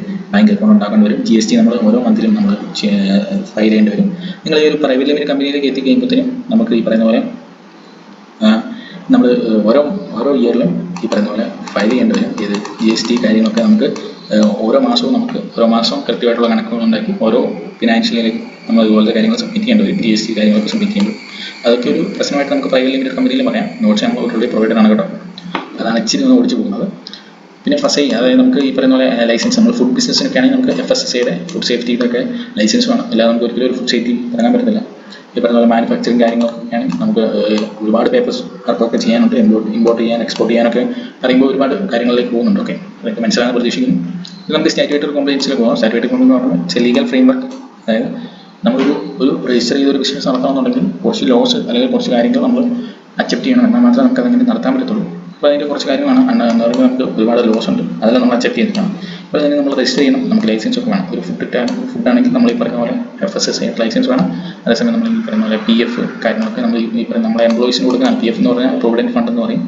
അതേപോലെ GST അതായത് ഗുഡ് സർവീസ് ടാക്സ് ആണ്. ഓക്കെ, അപ്പോൾ ഈ പറയുന്ന നമ്മൾ ഫയൽ ചെയ്യാം. എന്തായാലും റെഗുലറായിട്ട് ഫയൽ ചെയ്യണം, റിട്ടേൺ ചെയ്യണം. എന്ന് പറയുമ്പോൾ ഈ പറയുന്ന പോലെ മന്ത്ലി ചെയ്യണം. ഈ പറയുന്ന പോലെ നമുക്കൊരു CA, ഒരു ചാർട്ടേഡ് അക്കൗണ്ടൻറ്റ് തന്നെ വേണ്ടി വരും വലിയ കമ്പനിയിൽ എത്തിക്കാൻ. അതേപോലെ തന്നെ നമ്മൾ റെക്കോർഡ്സൊക്കെ നമ്മൾ കൃത്യമായിട്ട് മെയിൻറ്റെയിൻ ചെയ്യണം. നമുക്കൊരു പ്രശ്നം വന്നാൽ നമുക്കെല്ലാം ഇൻ പേപ്പറിൽ ഉണ്ടായിരിക്കണം. ഓക്കെ, അതാണ് അവിടെ പറഞ്ഞേക്കുന്നത്. അപ്പോൾ നമുക്ക് ഇതുപോലുള്ള കാര്യങ്ങൾ എന്താണ്, ഇപ്പോൾ നമ്മൾ ഇത് ചെയ്തില്ലെങ്കിൽ എന്ത് പറ്റും, നമുക്ക് ഹെവി പെനാൽറ്റീസ് വരും. മേബി നമ്മളെ ഇതുപോലുള്ള കമ്പനി തന്നെ നമുക്ക് നഷ്ടപ്പെടേണ്ടി വരാം. ലൈസൻസ് ക്യാൻസൽ ആവും, അങ്ങനത്തെ കാര്യങ്ങൾ വരും. അതിൻ്റെ എക്സാമ്പിൾ നിങ്ങൾ കൊടുത്തിട്ടുണ്ട്, ഒന്ന് നോട്ട് ചെയ്താൽ നല്ലതായിരിക്കും. അതായത് 2013 കിങ്ഫിഷർ എയർലൈൻസ് ഈ പറയുന്ന പോലെ സാലറി PF ഒന്നും കൊടുക്കുക, അങ്ങനെ ഈ പറയുന്ന എംപ്ലോയീസിന് കൊടുക്കാതെ വന്നു. അങ്ങനെ ഒരു സിറ്റുവേഷനിൽ ഈ പറയുന്ന പോലെ അവരുടെ ക്രെഡിബിലിറ്റി ഭയങ്കരമായിട്ട് പോയി എന്നുള്ളൊരു സിറ്റുവേഷൻ നമ്മൾ പറയുന്നത്. ഓക്കെ, പിന്നെ നമുക്ക് ഇവിടെ നമ്മുടെ ഇന്ത്യയിൽ വരുന്ന കുറച്ച് ലേബർ ലോസിൻ്റെ അല്ലെങ്കിൽ ഈ പറയുന്ന പോലെ ലോസിൻ്റെ കാര്യങ്ങളാണ് പറയുന്നത്. പറ്റുവാണെങ്കിൽ 2 ലോസൊക്കെ പഠിച്ചു നോക്കുക. വേറെ കാര്യങ്ങളൊന്നുമില്ല, സേഫ്റ്റി അതിൻ്റെ കാര്യങ്ങളൊക്കെ നമ്മൾ കൊടുക്കാനാണ് പറയുന്നത്. ഓക്കെ, നിങ്ങൾ നോക്കിക്കഴിഞ്ഞാൽ നിങ്ങൾക്ക് ഈ പറഞ്ഞ പോലെ മിനിമം വേജസിൻ്റെ ലോൺ നമുക്കൊന്ന് പഠിച്ചു പോകാൻ നല്ലതായിരിക്കും. ഈ പറയുന്ന പോലെ ഇൻഷുറൻസ് കാര്യങ്ങൾ പറയുന്നുണ്ട്, പ്രൊവിഡൻറ്റ് ഫണ്ടിൻ്റെ കാര്യങ്ങൾ പറയുന്നുണ്ട്, ഇപ്പോൾ അതുപോലെ സെക്ഷൻ ഹറാസ്മെൻറ്റിൻ്റെ കാര്യങ്ങളൊക്കെ ഒന്ന് പറയുന്നുണ്ട്. ജസ്റ്റ് ഒന്ന് നോക്കിയിട്ട് പോകാം. ഓക്കെ, പിന്നെ ഇതുപോലെ കൊടുക്കുന്നതുകൊണ്ട് നമുക്ക് ഉണ്ടാകുന്ന അഡ്വാൻറ്റേജ് എന്താണ്? പറയുന്ന പോലെ നമ്മൾ ലോസ് കാര്യങ്ങളൊക്കെ നമ്മൾ പ്രൊവൈഡ് ചെയ്യുന്നുണ്ട്. നമുക്ക് ഉണ്ടാകുന്ന അഡ്വാൻറ്റേജ് അല്ലെങ്കിൽ കമ്പനിക്ക് ഉണ്ടാകുന്ന അഡ്വാൻറ്റേജ്, എംപ്ലോയീസിന് ഉണ്ടാകുന്ന അഡ്വാൻറ്റേജ്, കസ്റ്റമേഴ്സിന് ഉണ്ടാകുന്ന അഡ്വാൻറ്റേജ്, 3 പഠിച്ചിട്ട് പോകാം. സിമ്പിളാണ്. അതായത് കമ്പനിക്ക് വരുമ്പോൾ ഇല്ലീഗലായിട്ടുള്ള പെനാൽറ്റീസ് അങ്ങനത്തെ കാര്യങ്ങളൊക്കെ നമുക്ക് മാക്സിമം കുറയ്ക്കാൻ പറ്റും. ഒരു കോർപ്പറേറ്റ് ഇമേജ് കുറച്ചും കൂടി കൂട്ടും. ഇതേപോലെ തന്നെ ഇൻവെസ്റ്റേഴ്സ് നമുക്ക് ഇങ്ങോട്ട് പൈസ ഇൻവെസ്റ്റ് ചെയ്യുന്ന ഒരാൾക്ക് വരുമ്പോൾ ഇതുപോലുള്ള കാര്യങ്ങളൊക്കെ നമ്മൾ കുറച്ചും കൂടി എഫക്റ്റീവായിട്ട് വേണം കൊണ്ടുവന്നിരിക്കുന്നത്. കുറേ നമ്മുടെ നമ്മുടെ മാനേജിങ് സ്കില്ലാണ് നമ്മൾ കാണിക്കുന്നത്. സ്മൂത്ത് ആയിട്ടുള്ള ഓപ്പറേഷൻസ് ആയിരിക്കും. ഓക്കെ, ഈ ഒരു എംപ്ലോയീസിനെ പറയുകയാണെങ്കിൽ അവർക്കൊരു ഫെയർ ആയിട്ടുള്ളൊരു പേ കിട്ടുന്നുണ്ട്, ജോബ് സെക്യൂരിറ്റി കിട്ടുന്നുണ്ട്. ഓക്കെ, അതുപോലെ തന്നെ മെഡിക്കൽ ബെനിഫിറ്റ്സ് കിട്ടുന്നുണ്ട്. ഈ പറയുന്ന പോലെ മെറ്റേണിറ്റി ലീവ് കാര്യങ്ങളൊക്കെ നിർബന്ധമായിട്ട് കൊടുക്കണമെന്നാണ് പറഞ്ഞിരിക്കുന്നത്. ഇതൊക്കെ നിങ്ങൾ നോക്കിക്കഴിഞ്ഞാൽ മനസ്സിലാവും. അതായത് 26 വീക്സ് പെയ്ഡ് ലീവ് ഒരു സ്ത്രീ പ്രഗ്നൻ്റ് ആയി കഴിഞ്ഞാൽ കൊടുക്കണം എന്നാണ് നിയമം പറയുന്നത്. അത് വിത്ത് പെയ്ഡ് ലീവാണ്. അപ്പോൾ ഇങ്ങനത്തെ കാര്യങ്ങളൊക്കെ കൊടുത്തു കഴിയുമ്പോൾ ഒരു എംപ്ലോയിക്ക് അയാളുടെ ജോലി കുറച്ചും കൂടി സെറ്റിൽഡ് ആണ് എന്ന് തോന്നും. ഓക്കെ, അതേപോലെ കസ്റ്റമേഴ്സ് ആകുമ്പോൾ എന്താണ് ഈ പറയുന്ന പോലെ ട്രസ്റ്റ് ഉണ്ടാവും.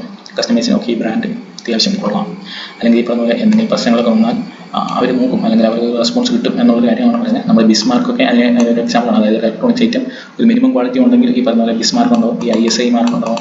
ഇനി അതുള്ള ഈ FSSAയുടെ ഒക്കെ കാര്യങ്ങളൊക്കെ സെയിം ഐഡിയ തന്നെയാണ്. ഓക്കെ, ഇനി നമുക്ക് നെക്സ്റ്റ് ടോപ്പിക്കിലേക്ക് പോകാം. എന്താണ് IPR അല്ലെങ്കിൽ IPR എന്ന് വെച്ചാൽ എന്താണ്? ഓക്കെ, IPR എന്ന് വെച്ചാൽ ഇൻ്റലക്ച്വൽ പ്രോപ്പർട്ടി റൈറ്റ്സ് ആണ്, ഫുൾ ഫോമാണ്. അതായത് ഒരു ലീഗൽ റൈറ്റ്സ് ആണ്, ഒരു സെറ്റ് ഓഫ് ലീഗൽ റൈറ്റ്സ് ആണ്. എന്താണ് ഒറിജിനൽ ക്രിയേറ്റേഴ്സിന് അല്ലെങ്കിൽ ഇന്നോവേറ്റേഴ്സിന് അവരുടെ ഇൻവെൻഷൻസിന് വേണ്ടി കൊടുക്കുന്ന ഒരു സെറ്റ് ഓഫ് റൈറ്റ്സിനെ പറയുന്നതാണ് ഇൻ്റലക്ച്വൽ പ്രോപ്പർട്ടി റൈറ്റ്. ഇത് എന്തുകൊണ്ടാണ് ഇമ്പോർട്ടൻ്റ് ആണെന്ന് ചോദിച്ചാൽ ഈ പറയുന്ന ഇന്നോവേഷൻ എൻകറേജ് ചെയ്യുന്നു, കോമ്പറ്റേറ്റീവായിട്ടൊരു അഡ്വാൻറ്റേജ് കൊടുക്കുന്നു, എക്കണോമിക് വാല്യൂ കൂട്ടുന്നു, ലീഗലായിട്ടൊരു പ്രൊട്ടക്ഷൻ കിട്ടുന്നു. ഇതുപോലൊക്കെ കാര്യങ്ങൾ പ്രൊട്ടക്ഷനൊക്കെ കിട്ടിയാൽ മാത്രമല്ലല്ലോ യൂസർ അത് സ്വന്തമായിട്ടൊരു കാര്യം ചെയ്യും. അതിന് വേണ്ട വിധത്തിലുള്ള ഒരു അംഗീകാരം കിട്ടിയില്ലെങ്കിൽ അയാൾക്ക് അതിനൊരു മോട്ടിവേഷൻ കിട്ടാതിരിക്കും. നമുക്ക് പഠിക്കാനുള്ള കാര്യം എന്താണെന്ന് വെച്ചാൽ ഇതിൽ ടൈപ്സ് ഓഫ് IPR നമുക്ക് വളരെ ഇമ്പോർട്ടൻ്റ് ആണ്. നോക്കിക്കഴിഞ്ഞാൽ നമുക്ക് 4 ടൈപ്പ് ഉണ്ട്. ഫസ്റ്റ് ടൈപ്പാണ് പേറ്റൻസ്. ഇപ്പോൾ പേറ്റൻസ് എന്താണ്? നമുക്ക് പേറ്റൻറ്റ് എന്താണെന്ന് പറയാം. പേറ്റൻറ്റ് എന്താണെന്ന് വെച്ചാൽ നമ്മൾ പുതിയതായിട്ട് എന്തെങ്കിലും ഒരു കാര്യം കണ്ടുപിടിച്ചു, അപ്പോൾ അതിന് വരുമ്പോൾ നമ്മൾ എക്സ്ക്ലൂസീവായിട്ട് അവർ കൊടുക്കുന്ന ഒരു റൈറ്റാണ്. Okay, patent. നിങ്ങൾ സിമ്പിളായിട്ട് ആലോചിക്കേണ്ടതെന്ന് വെച്ചാൽ ഈ പറയുന്ന പോലെ ഫാർമസ്യൂട്ടിക്കൽ ഡ്രഗ് അല്ലെങ്കിൽ ഈ പറയുന്ന തെങ്ങ് കയറുന്ന മെഷീൻ, തെങ്ങ് മെഷീൻ ഒക്കെ ഞാൻ അതാണ് ഉദ്ദേശിച്ചിരിക്കുന്നത്. തെങ്ങ് കയറുന്ന മെഷീൻ ഫസ്റ്റ് ആയിട്ട് ഉണ്ടാക്കുന്ന ഒരാൾക്കാണ് അയാളുടെ പേറ്റൻറ്റ് കൊടുക്കുന്നത്. അയാൾ ലീഗലി രജിസ്റ്റർ ചെയ്തിട്ടുണ്ടെങ്കിൽ മാത്രമേ അയാൾ ഒറിജിനൽ ക്രിയേറ്ററായിട്ട് നമുക്ക് അക്സെപ്റ്റ് ചെയ്യാൻ പറ്റും. അതേസമയം ഞാനാണ് ഇത് ഏറ്റവും അധികം ഐഡിയ ഉണ്ടാക്കി എന്ന് പിന്നെ പറഞ്ഞിട്ട് കാര്യമില്ല, അത് രജിസ്റ്റർ ചെയ്യാം. ഓക്കെ, അത് രജിസ്റ്റർ ചെയ്യുമ്പോൾ മാത്രമേ ഒരാൾക്ക് പേറ്റൻറ്റ് ഹോൾഡർ ആവുള്ളൂ. പേറ്റൻറ്റ് ഹോൾഡർ ലാസ്റ്റ് നോർമലി കൊടുക്കുന്നത് 20 yearsനാണ്. ഓക്കെ, അപ്പോൾ നിങ്ങൾ നോക്കിക്കഴിഞ്ഞാൽ നമുക്ക് പേറ്റൻറ്റ് ഉണ്ടാകുന്ന ഒരു പ്രോസസ്സൊക്കെ കൊടുത്തിട്ടുണ്ട്, കാര്യമില്ല. ഓക്കെ, നെക്സ്റ്റ് വണ്ണിലേക്ക് പോകും. നെക്സ്റ്റ് വൺ ട്രേഡ് മാർക്കാണ്.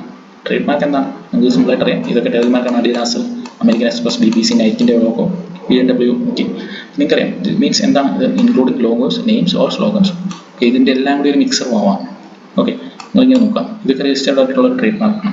നമ്മൾ 2 എക്സാമ്പിൾ കൊടുത്തിട്ടുണ്ട്. ഇതിന് നോർമലി വാലിഡിറ്റി കൊടുത്തിരിക്കുന്നത് 10 yearsനാണ്. ഓക്കെ, ഇതൊരു ബിസിനസ്സായിട്ട് ഒഫീഷ്യലി അസോസിയേറ്റ് ചെയ്തേക്കുന്ന കാര്യങ്ങൾക്ക് കൊടുക്കുന്നതാണ് ഈ പറഞ്ഞ ട്രേഡ് മാർക്സ്. നിങ്ങൾ ശ്രദ്ധിച്ച് കഴിഞ്ഞാൽ ഒരു ലോഗോ ഒക്കെ കാണുമ്പോൾ ശ്രദ്ധിക്കാം. മേളിൽ ഒരു R എന്ന് പറഞ്ഞൊരു ചിഹ്നം ഉണ്ടെങ്കിൽ അത് രജിസ്റ്റേർഡ് ട്രേഡ് മാർക്ക് എന്നാണ്. ഓക്കെ, ഇതാണ് R ആണ്, ക്ലിയർ അല്ലാത്തതാണ്. ഓക്കെ, നെക്സ്റ്റ് ടൈം നോക്കാം. ഇതാണ് ഞാൻ ഉദ്ദേശിച്ചത്. ഓക്കെ, അത് രജിസ്റ്റേർഡ് ട്രേഡ് മാർക്കിനെ സൂചിപ്പിക്കുന്നതാണ്. ഓക്കെ, നെക്സ്റ്റ് ആണെന്ന് പറഞ്ഞാൽ നമുക്ക് കോപ്പി റൈറ്റ്സിലേക്ക് പോകാം. നെക്സ്റ്റ് ഇപ്പോൾ നമ്മൾ പറയുന്നത് എന്താണ്? ടൈപ്സ് ഓഫ് IPR ആണ് കേട്ടോ. ഇൻ്റലക്ച്വൽ പ്രോപ്പർട്ടി റൈറ്റ്സിൻ്റെ ടൈപ്പാണ് പറയുന്നത്. നമ്മൾ ലാസ്റ്റ് വണ്ണിലേക്ക് എത്തിക്കൊണ്ടിരിക്കുകയാണ്. കോപ്പിറൈറ്റ് എന്താണ്? ഒരു ലിറ്ററലി ആയിട്ടുള്ള കാര്യം, അതായത് ആർട്ടിസ്റ്റിക് അല്ലെങ്കിൽ മ്യൂസിക്കൽ നമ്മൾ പാട്ട്, സിനിമ ഇതുപോലത്തെ കാര്യങ്ങളൊക്കെ പ്രൊട്ടക്ട് ചെയ്യുന്ന ഒരു ലോ ആണ്. ഇത് ഒറിജിനൽ ക്രിയേറ്റേഴ്സിനാണ് കൊടുക്കുന്നത്. അത്രയുള്ള കാര്യം സിമ്പിളാണ്. ബുക്സിന് കൊടുക്കാറുണ്ട്, മൂവീസ് ഉണ്ട്, സോങ്സ് ഉണ്ട്, ഫോട്ടോഗ്രാഫി ഉണ്ട്, സോഫ്റ്റ്വെയർ പ്രോഗ്രാംസ് ഉണ്ട്, പെയിൻറ്റിങ്സ് ഉണ്ട്. ഇതൊക്കെ ഒരു കോപ്പിറൈറ്റ് ഉണ്ടാവും.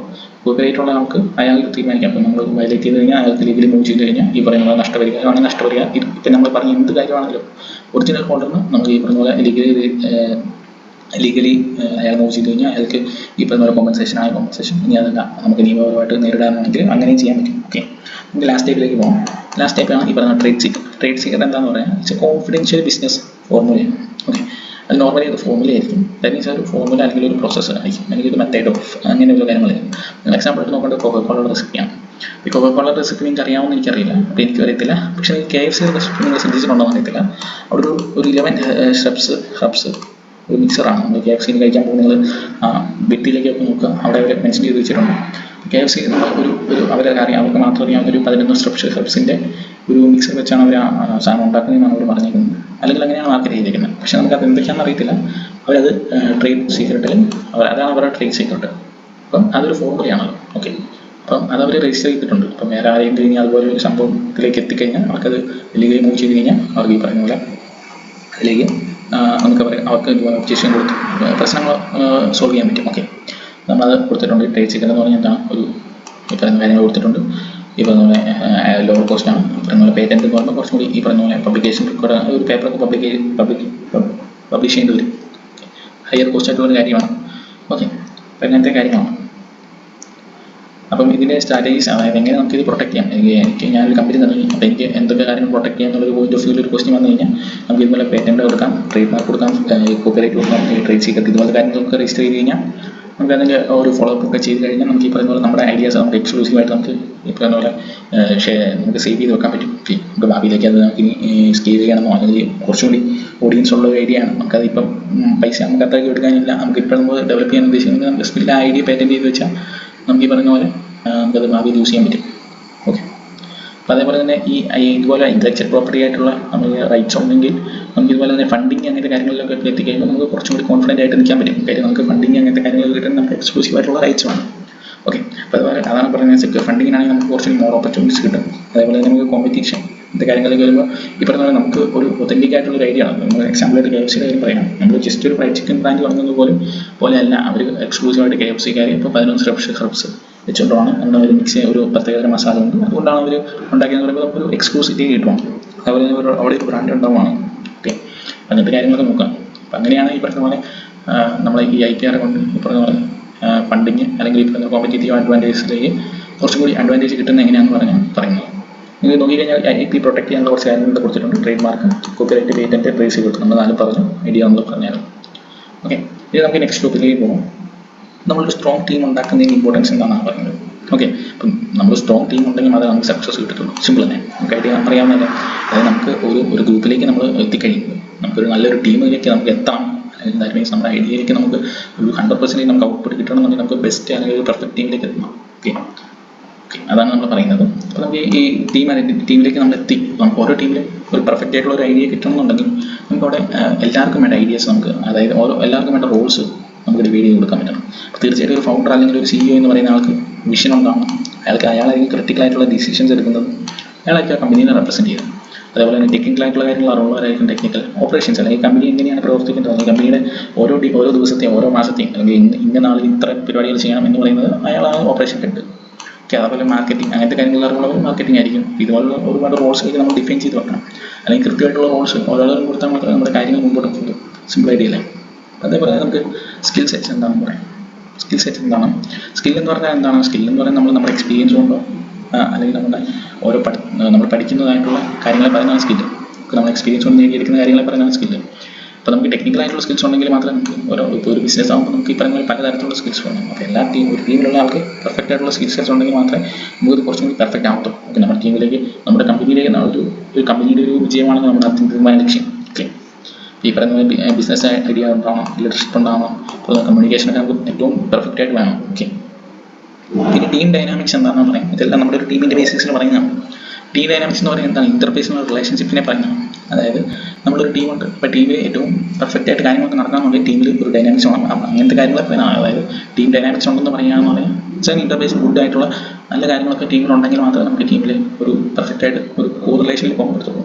ഓക്കെ, നമ്മൾ അതിൽ പറയുന്ന കുറച്ച് കാര്യങ്ങളാണ് ഈ പറയുന്നത്. ട്രസ്റ്റ് കാര്യങ്ങളൊക്കെ വേണം, ഷെയർഡ് ആയിട്ടുള്ള വിഷയമാണ്. അപ്പോൾ ഞാൻ എൻ്റെ കമ്പനിക്ക് വേണ്ടി ഞാൻ ഭയങ്കര ഹാർഡായിട്ട് വർക്ക് ചെയ്യും. എൻ്റെ കൂടെ ഉള്ളവരെല്ലാം ഓക്കെ എന്തിനു വേണ്ടി, അല്ലെങ്കിൽ കിട്ടുന്ന ഒരു 30,000 സാലറിക്ക് വേണ്ടി 30,000 സാലറിക്ക് വേണ്ടി മാത്രം നിന്ന് കഴിഞ്ഞാൽ എൻ്റെ കമ്പനി ഒരിക്കലും വിജയിക്കത്തില്ല.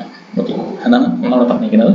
ഇപ്പോൾ നമ്മുടെ കോൺഫ്ലിക്റ്റ് ഒക്കെ ഉണ്ടാവുക സ്വാഭാവികമാണ്. കോൺഫ്ലിക്റ്റ് എന്ന് വെച്ചാൽ പ്രശ്നങ്ങളാണ്. അപ്പോൾ പ്രശ്നങ്ങൾ ഉണ്ടാവുക സ്വാഭാവികമാണ്. പക്ഷെ അത് എങ്ങനെ വ്യക്തമായിട്ട് സോൾവ് ചെയ്യുന്നുള്ളതിലാണ് അവിടെ ടീം വിജയിക്കുന്നത്.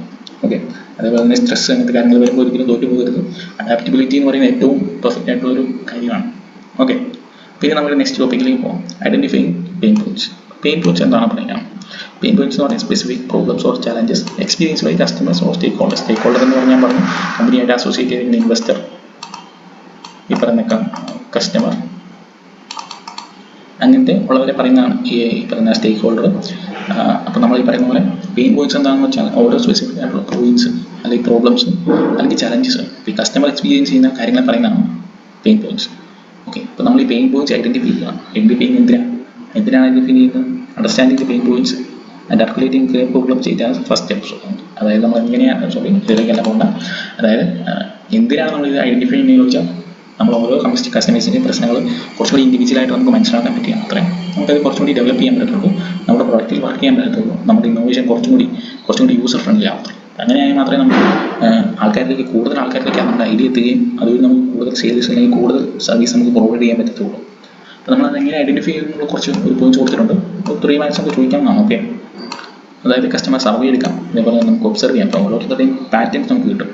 അതേപോലെ നമുക്ക് കോമ്പറ്റീറ്റർ അനാലിസിസ് നടത്താം, ഫീഡ്ബാക്ക് എടുക്കാം. ഇതേപോലെ നമുക്ക് സെർച്ച് എഞ്ചിൻ ഗൂഗിൾ യൂസ് ചെയ്യാം, സോഷ്യൽ മീഡിയ യൂസ് ചെയ്യാം. ഓക്കെ, അങ്ങനത്തെ കാര്യങ്ങളൊക്കെ യൂസ് ചെയ്ത് നമുക്ക് ഈ പറയുന്ന പോലെ കാര്യങ്ങൾ ചെയ്യാം. അപ്പം ഇത് ഇത്രയും നമ്മൾ പറഞ്ഞു. ഫസ്റ്റ് മൊഡ്യൂൾ നമുക്ക് തീർന്നു. അപ്പം ഫസ്റ്റ് മൊഡ്യൂൾ നമ്മൾ പറഞ്ഞ കാര്യങ്ങളാണ് നമ്മൾ ജസ്റ്റ് ഒരു ഐഡിയ കൊണ്ടുവരുന്നത്. നമ്മൾ പ്രോബ്ലം കണ്ടുപിടിച്ചു, പ്രോബ്ലത്തിൽ നമ്മൾ സൊല്യൂഷൻ കണ്ടുപിടിച്ചു, ഐഡിയ കണ്ടുപിടിച്ചു. ഇനി ഇത്രയും നമ്മൾ അവിടെ എത്തി നിൽക്കുകയാണ്. ഓക്കെ, ഇനി നമ്മൾ എക്സ്പെരിമെൻറ്റ് ചെയ്യാൻ കസ്റ്റമറിലേക്ക് എത്തിക്കുക. അങ്ങനത്തെ കാര്യങ്ങളാണ് നമ്മൾ സെക്കൻഡ് മൊഡ്യൂളിൽ പഠിക്കുന്നത്. ഓക്കെ, അത് നമുക്ക് ബിസിനസ് പ്ലാനിലേക്ക് എത്തുമ്പോൾ നമ്മൾ തേർഡ് മൊഡ്യൂളിൽ എത്തി. നമ്മൾ ലാസ്റ്റ് ഒരു ഫൈനൽ ഔട്ട്പുട്ട് അല്ലെങ്കിൽ ഇൻവെസ്റ്റേഴ്സിൻ്റെ അടുത്തേക്ക് നമ്മൾ ഐഡിയ മാറ്റി ചെല്ലുന്നു, അല്ലെങ്കിൽ നമ്മൾ പെർഫെക്റ്റ് ആയി എന്തൊരു സിറ്റുവേഷനിൽ എത്തിക്കുമ്പോൾ നമുക്ക് പുറത്തേക്ക് ഔട്ട്പുട്ട് കൊടുക്കാനായിട്ട് നമ്മൾ ഫോർത്ത് മൊഡ്യൂളിലേക്ക് ചെയ്യും. ഇത്രയാണ് നമ്മുടെ മൊഡ്യൂളിൻ്റെ ഒരു ഐഡിയ. നമ്മൾ ഫസ്റ്റ് മൊഡ്യൂൾ ഇവിടെ നിർത്തിയേക്കാണ്. ജസ്റ്റ് ഒരു ടോപ്പിക് കൂടി നമ്മൾ ഒന്ന് പറഞ്ഞു വയ്ക്കാം. അപ്പോൾ നമ്മൾ എങ്ങനെയാണ് ഇന്നോവേഷൻ നമ്മുടെ ലൈഫിലേക്ക് എത്തിക്കുന്നതെന്ന് നമ്മളൊരു ടോപ്പിക്കാണ്. ഓക്കെ, അപ്പം ഈ പറയുന്ന പോലെ നമ്മൾ ഇന്നോവേഷൻ എന്താണെന്ന് പറഞ്ഞു, നമ്മൾ എങ്ങനെയാണ് നമ്മൾ ഈ പറയുന്ന പോലെ ആൾക്കാരിലേക്ക് എത്തിക്കുക. Innovation is not just having an idea, it's about converting the idea into practical method. Okay, നമ്മൾ അതിൻ്റെ ഒരു ഇങ്ങനെയാണ് നമ്മൾ എത്തിക്കുന്ന ഒരു 5-6 മെത്തേഡ് നമ്മൾ പറഞ്ഞിട്ടുണ്ട്. ഡിസൈൻ തിങ്കിങ് എന്ന് പറഞ്ഞാൽ ഇതുപോലുള്ള ഓരോ മെത്തേഡ്സാണ്. ജസ്റ്റ് ഒന്ന് വായിച്ചു നോക്കി പോകാം. ഓക്കെ, ഡിസൈൻ തിങ്കിങ് എന്ന് പറയുമ്പോൾ എന്താണ്? ഹ്യൂമൻസ് എന്തായിട്ട് നമ്മൾ ചിന്തിക്കുകയാണ്, നമ്മൾ ആൾക്കാരുടെ പോയിന്റ് ഓഫ് വ്യൂ നിന്ന് ചിന്തിക്കുന്നു. ഓക്കെ, അതായത് ഈ പറയുന്ന പോലെ ഒരു വാട്ടർ ബോട്ടിൽ ഉണ്ടാക്കുന്ന ഒരാൾ ഹൈഡ്രേഷൻ ബേസ്ഡ് ആയിട്ട് യൂസറിൻ്റെ ഫീഡ്ബാക്ക് എടുത്ത് അതിൽ എന്തൊക്കെ ചെയ്യാൻ പറ്റുമെന്ന് നോക്കുന്നതാണ്. ഓക്കെ, അപ്പോൾ അതേപോലെ തന്നെ പ്രോട്ടോടൈപ്പ് ഉണ്ടാക്കാം. MVP എന്ന് പറഞ്ഞാൽ മിനിമം വയബിൾ പ്രൊഡക്റ്റാണ്. അതായത് ഒരു മിനിമം ക്വാളിറ്റീസ് ഉണ്ടാകുന്ന നമ്മുടെ ഉദ്ദേശിക്കുന്ന കാര്യങ്ങളുടെ ഒരു മിനിമം പ്രോട്ടോടൈപ്പ് പോലെ ഉണ്ടാക്കുന്നതിനാണ് കേട്ടോ പറയുന്നത്. അതിൽ എക്സാമ്പിൾ കൊടുത്തിട്ടുണ്ട്. കസ്റ്റമർ സെൻട്രിക് ആയിട്ട് നമ്മൾ എടുക്കാം, കൊളാബറേഷൻ, അങ്ങനെ നമുക്ക് ജസ്റ്റ് നോക്കാം. അതായത് ജസ്റ്റ് വായിച്ച് നോക്കാം. കാര്യങ്ങളൊന്നുമില്ല. അപ്പം ലീഡർഷിപ്പ് വിഷയം കാര്യങ്ങളിലേക്ക് പോയിക്കുമ്പോൾ നമുക്ക് നമ്മുടെ ടീമിനെ നമ്മുടെ ഒരു ഐഡിയനെ നമുക്ക് ഒരു ഇന്നോവേഷനായിട്ട് മാറ്റി അത് നമ്മുടെ ലൈഫിലേക്ക് നമുക്ക് ഇന്നോവേഷൻ എങ്ങനെ കൊണ്ടുവരാമെന്നാണ് ഉദ്ദേശിക്കുന്നത്. നമ്മുടെ മൊഡ്യൂളിലെ മൊത്തം ഒരു ഐഡിയയാണ് അവിടെ നമ്മൾ പ്രസൻറ്റ് ചെയ്യുന്നത്. അപ്പോൾ ഞാൻ ജസ്റ്റ് ഒരു 10 പോയിന്റ് കൊടുത്തിട്ടുണ്ടെങ്കിൽ നിങ്ങൾ ഈ പറഞ്ഞ കാര്യങ്ങൾ പഠിപ്പിച്ച കാര്യങ്ങൾക്ക് എല്ലാം രാഗത്തോടെ അവിടെ പ്രസൻറ്റ് ചെയ്യണം. ഓക്കെ, ഇവിടെ വെച്ച് നമ്മൾ മൊഡ്യൂൾ 1 തീർത്തുമാണ്. മൊഡ്യൂൾ 1 നമ്മൾ തീർന്നു കഴിയുമ്പോൾ നമുക്ക് മനസ്സിലാവുന്ന എന്താണ് ഇവരെ നമ്മൾ ഐഡിയ പ്രോബ്ലം കണ്ടുപിടിച്ചു, പ്രോബ്ലം സോൾവ് ചെയ്തു, ഐഡിയയിലേക്ക് എത്തി. ഐഡിയ നമ്മൾ ഡിഫറെൻറ്റ് മെത്തേഡ്സ് വഴി നമ്മൾ ഐഡിയ എക്സ്പ്രസ് ചെയ്തെടുത്തു. ഈ ഐഡിയനെ നമ്മൾ എങ്ങനെയാണ് ഒരു ഐഡിയ നമ്മൾ ഒരു രജിസ്റ്റർ ചെയ്തു, ഒരു ബിസിനസ്സായിട്ട് നമ്മൾ രജിസ്റ്റർ ചെയ്തു. അവിടെ നമ്മൾ കുറച്ച് ബിസിനസ് മോഡൽസ് കണ്ടു. നമ്മൾ രജിസ്റ്റർ ചെയ്യുമ്പോൾ നമ്മൾ അതിലേക്ക് കുറച്ച് IP ആയിട്ടുള്ള ഇന്റലക്ച്വൽ പ്രോപ്പർട്ടി നമുക്ക് കുറച്ച് റൈറ്റ്സ് കണ്ടു, അത് പേറ്റൻറ്റ് കണ്ടു, ഈ പറയുന്ന പോലെ ട്രേഡ് സീക്രട്ട് കണ്ടു, ട്രേഡ് മാർക്ക് കണ്ടു, അങ്ങനത്തെ കോപ്പിറൈറ്റ് കണ്ടു, അങ്ങനത്തെ കാര്യങ്ങളൊക്കെ കണ്ട് നമ്മൾ എത്തിക്കുകയാണ്. ഇനി നമുക്ക് നെക്സ്റ്റ് മോഡലിൽ നമ്മൾ പോകുന്നത് കസ്റ്റമറിലേക്കാണ്. ഇനി കസ്റ്റമറിലേക്ക് പോയി കസ്റ്റമറുടെ പ്രശ്നങ്ങൾ കണ്ടുപിടിച്ചു നമ്മൾ കുറച്ചുകൂടി നമ്മുടെ ഐഡിയ റിഫൈൻ ചെയ്യാൻ നോക്കാം. അപ്പോൾ നമ്മൾ ഫസ്റ്റ് മോഡലിൽ വിളിച്ച് നിർത്തുവാണ്. അപ്പോൾ താങ്ക് യു.